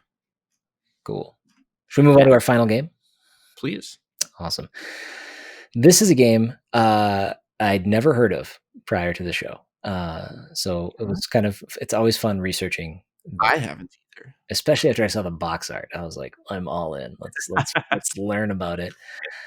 This is a game developed by Core Design, published by Front Street Publishing. It's kind of an isometric shoot 'em up. Yeah. Released in 1995 for the Amiga CD32, and the Sega Genesis, which is the version that we drew. This is a game called Skeleton Krew, and Krew is spelled with a K. Just like everything else. Thank God, because this would have been an impossible game to Google if it was CREW. Yeah, just like one of my favorite game franchises of all time, Mortal Kombat. Everything that could be spelled with a C is spelled with a K. Oh yeah, this game is dripping with 90s. Stripping with K. Yeah, that 90s grit, 90s violence, 90s edgy art. I took down the entire description for the game taken from, I believe, the back of the box. Please. And this is a good one. So I'm going to read the entire thing. All right. The game takes place in the year 2062. A baddie named Moribund Cadaver, also spelled with a K, has assumed control of a cryogenics plant near Monstro City, which honestly looks like the castle from Castlevania. Cadaver is apparently a former mortician who has dabbled in cryogenics ever since he purchased Deadly Enforcement Aggressive Destruction Incorporated, aka Dead Inc. Now he has the power to unleash mutants called psychogenics on the population of Monstro City. The Military Ascertainment Department, MAD, has decided to call upon the world's most vicious mercenaries, the Skeleton Krew. Skeleton Krew has you choosing between 3 members of the deadly organizations: Spine, Joint, and Rib. The object of the game is to make it through 4 planets on your way to stop Cadaver's nefarious plans. The areas include Earth, Mars, Venus, and finally the Psychogenesis planet, where you will infiltrate Dead HQ. A second player can join in for simultaneous play, and you can continue your game via passwords. Skeleton Krew features 3 difficulty levels. So where does Psychogenesis fit in the solar system? I don't know where Psychogenesis. What is that? Is that a moon of Saturn, or like what's going on there? Yeah, I'm not sure. So this game's weird. At first glance, it kind of reminds me of the arcade version of Moonwalker, the Michael Jackson game. Okay. I haven't played it recently enough to have any image in my head of that. Oh yeah, so it's isometric like this, and you're shooting people with hand lasers, as you do when you're Michael Jackson. Mm-hmm. What's different with Skeleton Krew is, you are controlling your walking and your aiming separately. So your torso rotates at a like a different way than your legs do. So your control pad is controlling your legs, and you're rotating your body with well, if we're talking about the Sega Genesis version or the Mega Drive, you are hitting A or C while you're shooting with B to rotate your body, and you're strafing or walking with your D-pad. Seems very complicated. It feels like you have to hold the controller with your left hand and then have your right hand hovering over the controller like it's a keyboard to Yeah. even make that work. I had an opportunity to play this game. I've it never that doesn't work for me and at Oh, all. oh, When you start explaining it, you're like, oh, well, that makes perfect sense. You've got 2 analog sticks. No, you don't. Not on a Sega no, Genesis controller. You have a no. D-pad and 3 or 6 buttons. So what I found that you could do, which was actually way easier, is you could point your character whichever direction you needed to. You could just kind of whip to it quick, hold down B, and the gun would hold in that position, so you could kind of strafe and keep shooting. But you just had to remember to let go of B if somebody was coming from the opposite side. Turn your character quick, hold down B again, and shoot that way. I had a way easier time doing that than trying to figure out how to move my thumb in a way that covered 2 buttons to turn while shooting. It was something. I'm gonna throw this one out there too. When you were playing it, you might have been playing with the 6-button controller setup. Yeah, I was.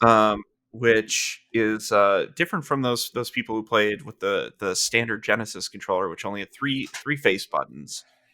So when you weren't shooting, A and C were respectively change your weapon, which will change from your gun to a grenade that you have to use for enemies that are too low to the ground to shoot with your normal gun. And then C is your jump. So you can only do those when you're not shooting, Which which a further twists the brain. Yeah, I mean, there was a point in the game where I needed to jump to exit the first level, and in hindsight, I was just like, "You didn't need to do this." It was the only time I jumped the entire time. Yep. I never needed to jump. There was no Yeah. reason for a jump button in that game. I've seen reasons. I watched most of a playthrough of this game, and there are projectiles that are shot low in like a bullet hell way. Like it's like a sprinkler where like it's shot near your feet, and it's a stream of them that's rotating, so like you can jump over them. Otherwise, it's very menial platforming. The jump isn't high at all. It's like 2 inches. Yeah, it's teensy. Yeah, it's worthless for just about anything else. But it does seem that like it's there for a reason. But man, if you're playing this with only 3 buttons, that seems like hell. I mean, the only other thing that I really have specific to the game and the characters was rib, spine, and joint are the main playable characters. By the way, these are not skeletons. I mean, I guess maybe they are skeletons, but they're wearing muscle. Yeah, Joint is very buff. Yeah, he's very big. He is more than just bristly joints. Like a Red Hulk. Yeah, but each of the characters represents a different kind of quote unquote discipline, speed, power, and then there's a balanced character. But I think I played as Joint. Joint represents the power character. He can take more bullets. But I got to actually the first. I don't know if the boss of the first area. And I couldn't move him fast enough to avoid the damage. Eventually, I switched to, I don't know, rib. I don't know, whichever one is the fast one. Joint. I don't know. I have no idea. Yeah, rib, spine, and joint don't really. They're not adequate descriptors for what their characters do. No, they're not. You think that Joint would be both? Yeah, would be the maybe character, but that's. no, he's I the guess same. I don't know, but that was a lot easier then because I could avoid the bullets, kind of put myself in a position, and I was able to take down the first boss, which I'm calling that a victory. I think I beat the game. Yeah, it's 1/6 of the game. This Right. game is only 6 levels long, which we're talking about the Genesis version, but this game originally came out on the Amiga. The Amiga version actually only has 5 levels. It does not have the final level where you confront Cadaver. And the Amiga version also doesn't have end of level bosses. Oh, So the levels just kind of end when you get to those boss areas. I'm assuming The that stuff exists on the Amiga CD32 version, though, right? Possibly, I would assume that. Well, I I would mean, assume so, but so I was playing the definitive version on the Genesis. got it. Yeah, yeah. I will say that I kind of like the art in this game. It looks really nice. The way that the sprites rotate looks super good. It is a late generation Genesis game. So they do have all the technological advancements that happened throughout the generation to lean on. The soundtrack's kind of good too. Um, I noticed like when at least when Joint's shooting, I haven't seen the other characters, but when Joint's shooting, you can actually see a reflection of the bullets on the ground, which I think is a nice little touch. Everything else in the game just has a shadow under it. But the projectiles that you shoot have like a glowing blue essence under them. It's a neat little touch. But otherwise, the levels look nice. The sprites look nice. The animations look really nice.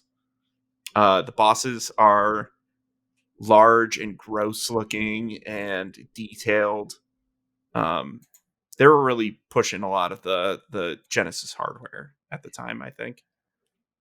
Yeah. Uh, but outside, like all of that is outside of how the game actually plays, which at least with the regular Genesis controller seems like complete garbage. Uh, that seemed real hard to play. Yeah, it was tough. That's really all I have about the gameplay. Okay. Um, Well, let's yeah, I mean, let's discuss a little bit about the I don't have much in terms of development stories, things like that. The You had mentioned that you recognized the name of the guy who did the graphics. Is that right? so I just randomly went down this rabbit hole. So I was looking at the credits, and seeing who did what, and I looked at like concept and story. Like, oh yeah, like whoever's coming up with the concept of this game has probably moved on to do other things. I noticed James Ryman, and I looked at the graphics. I'm like, oh, James Ryman did the graphics as well. Let's see where they are in the industry. And I started looking. I Googled James Ryman, and the first thing that pops up is Magic the Gathering art. I'm like, is that the same guy? Like, that can't be the same dude. And sure enough, it is. James Ryman has, in recent years, been doing a lot of art for Magic cards and for Hearthstone and for another card game that I can't think of off the top of my head. But for those who do play Magic, James has done the art for cards such as Archangel Avacyn, which Chris, you're not going to know any of these, but Nope. they are Arcana cards. He did the art for the Amonkhet Thoughtseize for the special masterpiece version of it. It's currently in Magic Arena. Just came to that a couple of months ago. And then for Hearthstone, he's done the art for Cthulhu, for Arthas Menethil, and for Uther, among a bunch of other stuff. So he's done hundreds of card art for both of those combined. So yeah, that probably goes to explain why I like the art in this game. because it's done by someone who's very good at art and does the art for a game that I love dearly. So yeah, that's when you had mentioned the magic thing, I was like, oh boy, yeah, that could that's not have lined ridiculous. up better. Yeah. And he was the one that you kind of like almost went down the same rabbit hole on. Um, like you mentioned James as well, but let's see here. What else has he done? He was a director for Aquaman Battle for Atlantis for Xbox.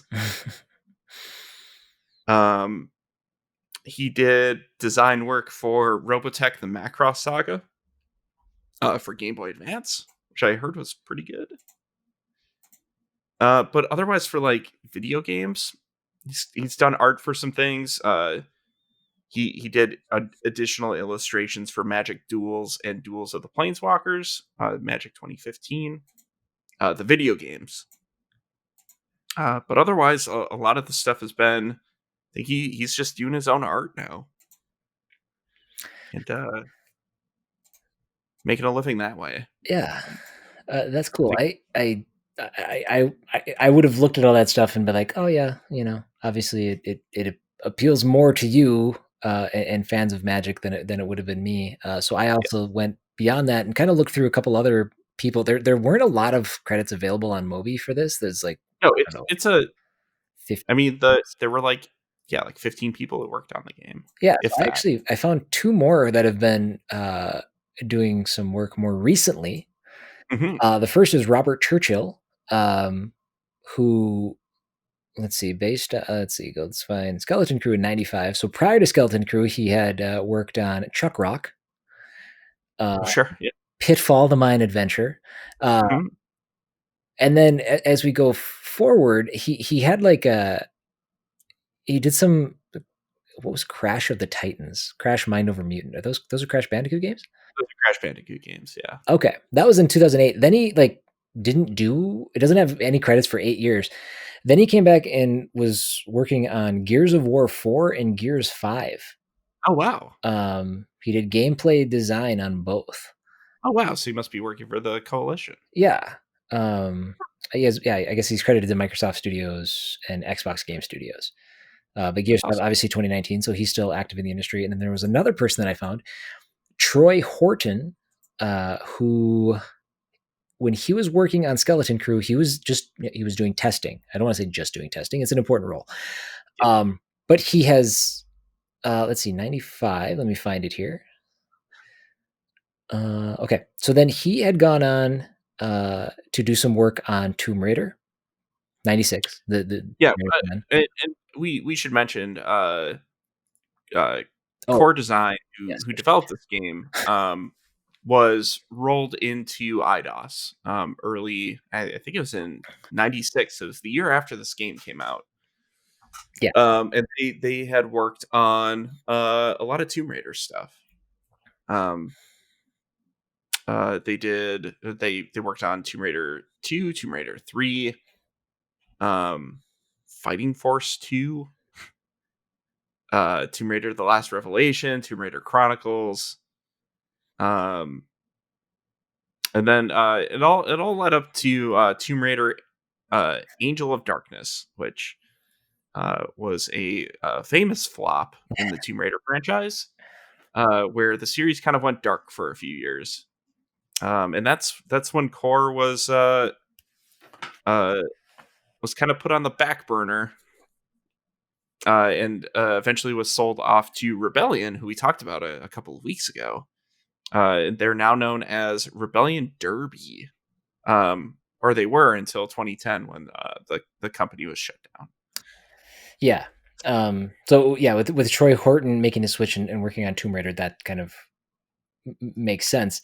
Mm-hmm. And he's kind of taken a little bit more of a marketing route, which is kind of cool. He's some of the more recent games that I've heard of and know pretty well.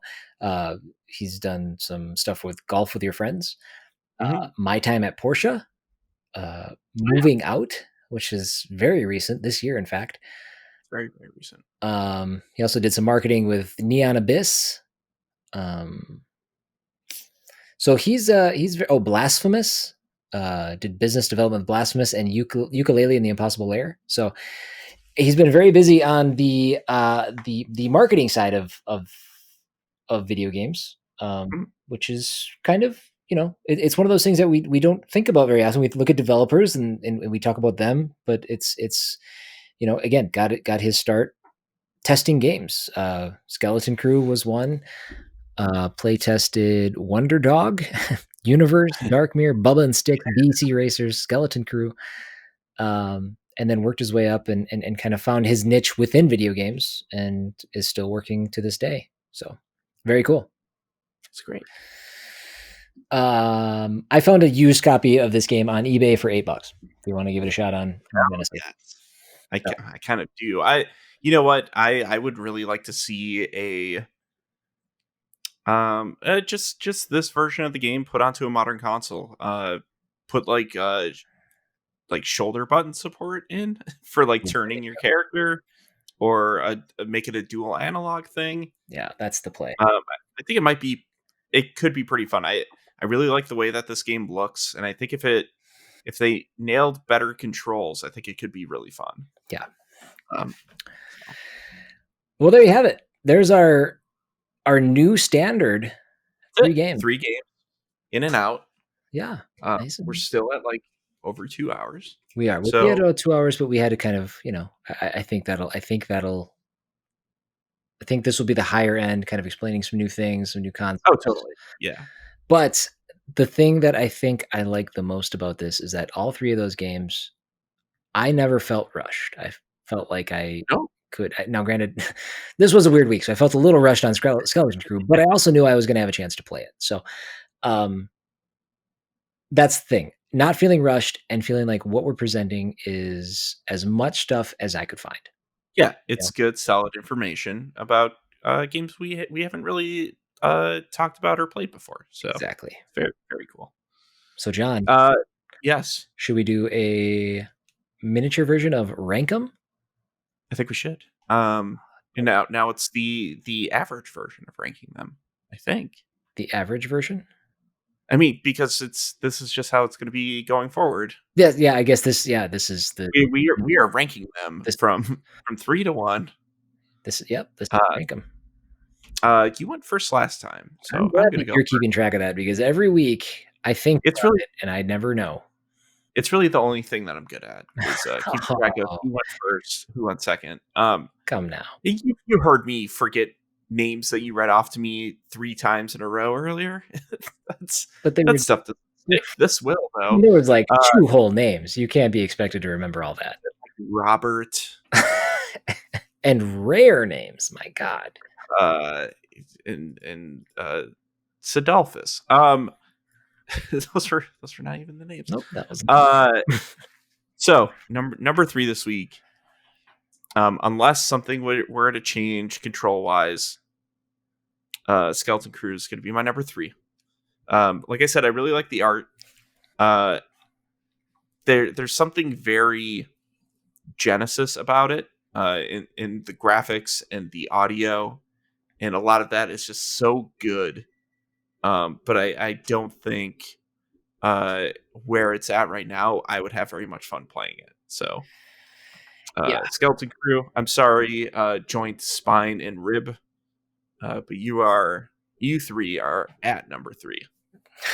And I'm right there with you. You had mentioned, like, I wish this game could come to modern consoles, and you say that, and I'm suddenly more interested in it if it did that. I put it down and I was done. I'm like, nope, I don't want to do that again. But a lot of that was due to the controls on that. The controller that I was using. I was playing an Xbox controller, and I used the thumbstick. It actually felt really good moving around. It was crisp. It was like it felt like it was programmed to not have 8 directions, but more than that. It felt pretty fluid. But as soon as we moved to the right side of the controller, it was a disaster. But I feel like there's enough degrees for like the rotation where they could do like a twin stick thing and be fine. Yeah, I think you're right. I think a twin stick setup for this game could work. So yeah, it's my number 3, but Hey, bring back Skeleton Crew. Yeah, let's see more Skeleton Crew. Come on. Yeah. Number 2 for me. It's gonna be a little bit.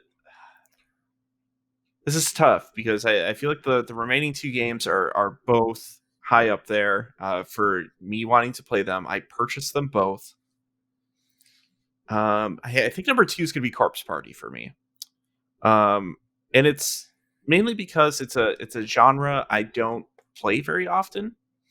I'm interested in, but also it's uh, the subject matter is pretty dark, and you kind of have to have the right mood for that. And I know it's good, but like seeing teenagers dying and stuff right now is maybe not my ideal way to spend in the evening or an afternoon. But I do really want to check it out. I've heard such good things about Corpse Party over the years, and now that I own it, I'm sure I'll play it at some point. Right. So Corpse Party is my number 2. Gotcha.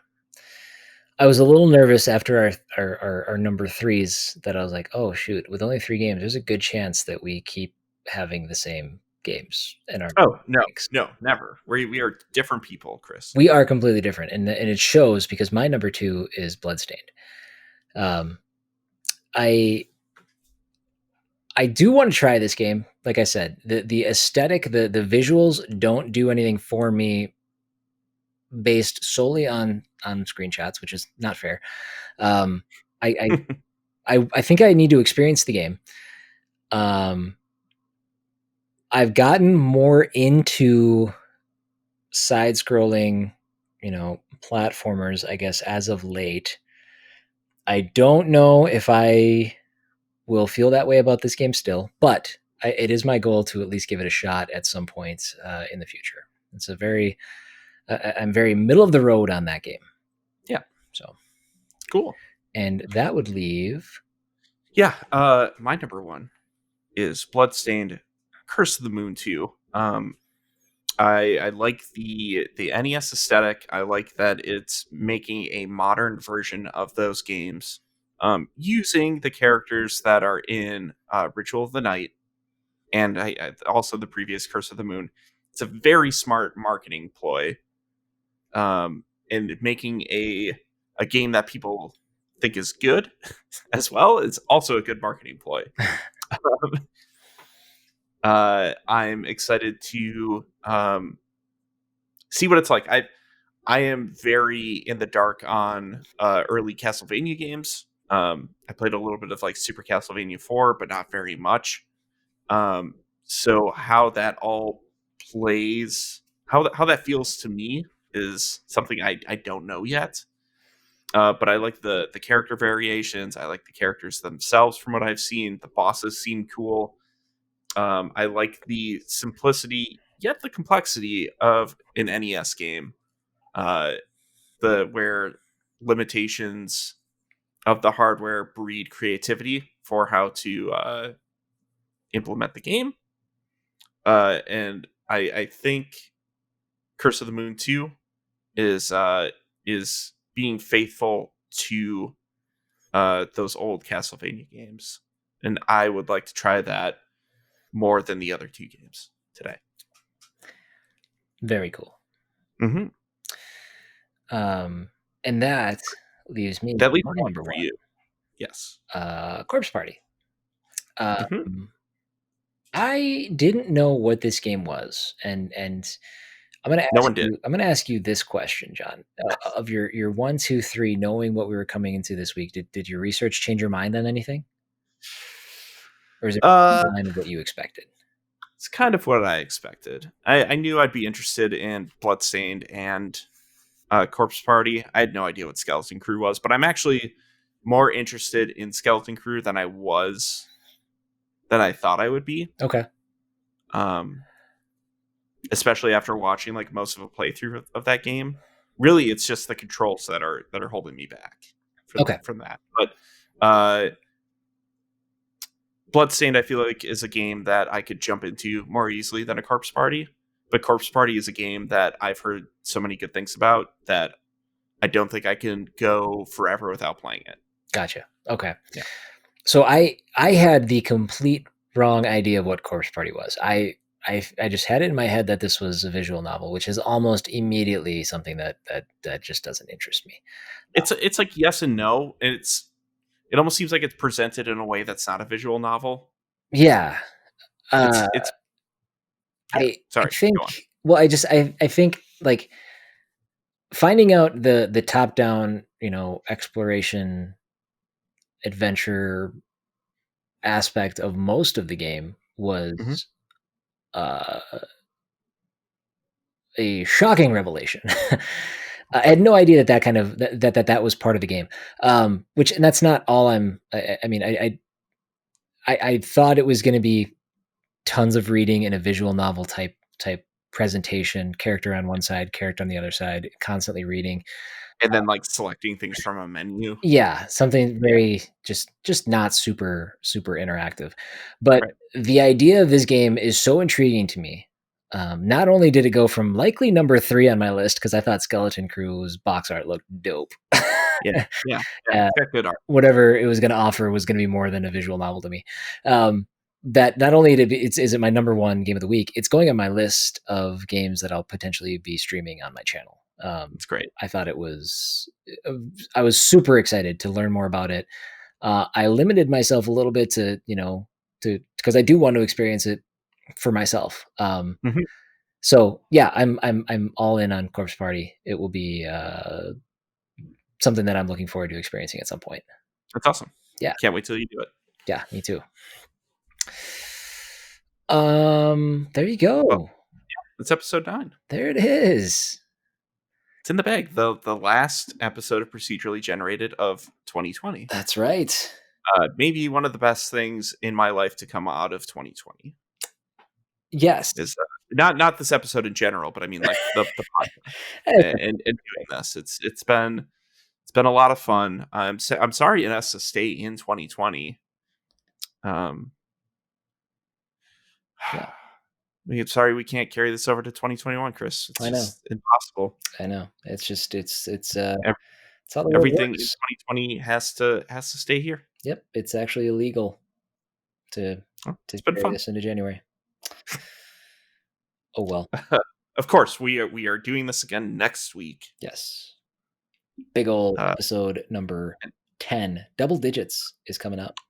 I will say that there is it's a very special game to me next week. I know we have to pare down 2 of them, but you will have to pry this one from my cold dead fingers.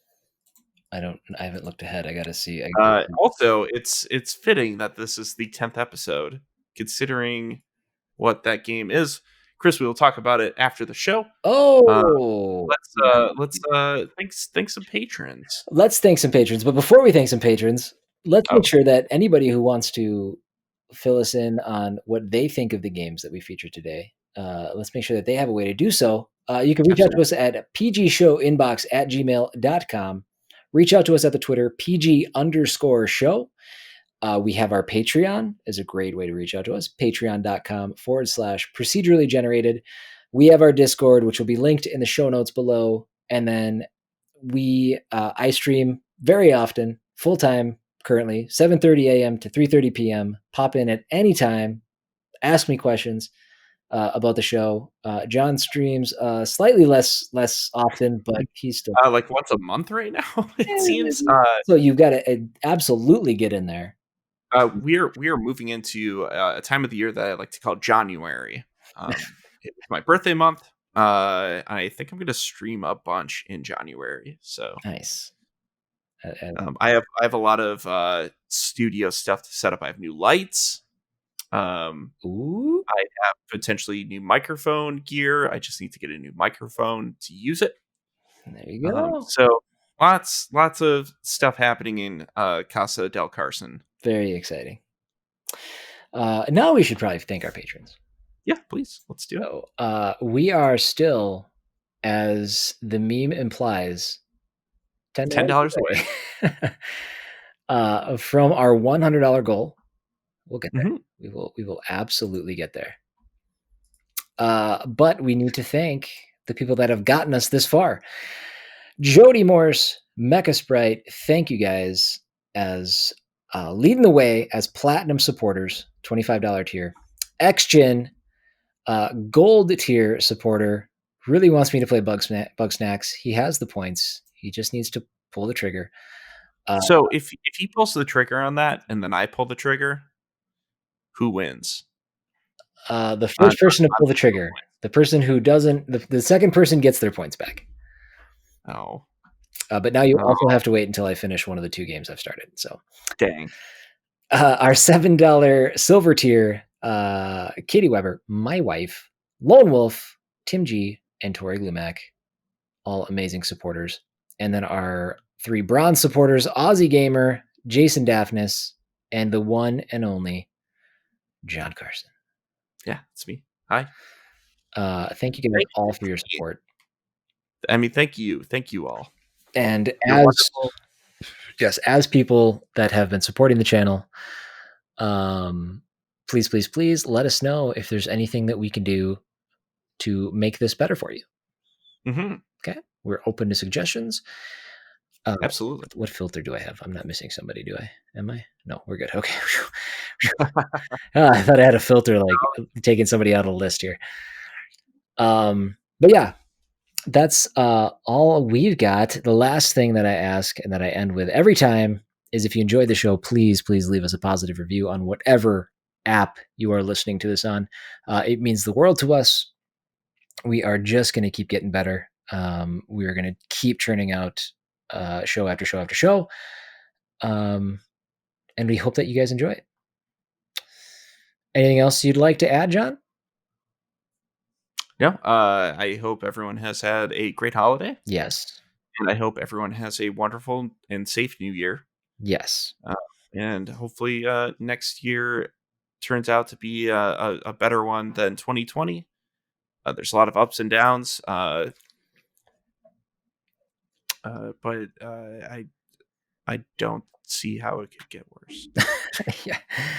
Yeah. What a weird way to, what a weird sentiment. But hey everybody, it can't get worse. It's been tough. Stay resilient. Stay happy. Keep in touch with the people that you love. Yes. And we will see you next year. Yes. And community is important to us, both as creators of Procedurally Generated, but as our Twitch communities as well. We have the Discord for PG. We have the Cryophilic Discord as well. A lot of amazing people in both. So if you need some company, you need some friends, we're there. We're always available. So, yep. All right. On that note, let's wrap up episode 9, eh? Sounds good. All right. We'll talk to you later, guys. All right. Have a good week, guys. See ya. Bye.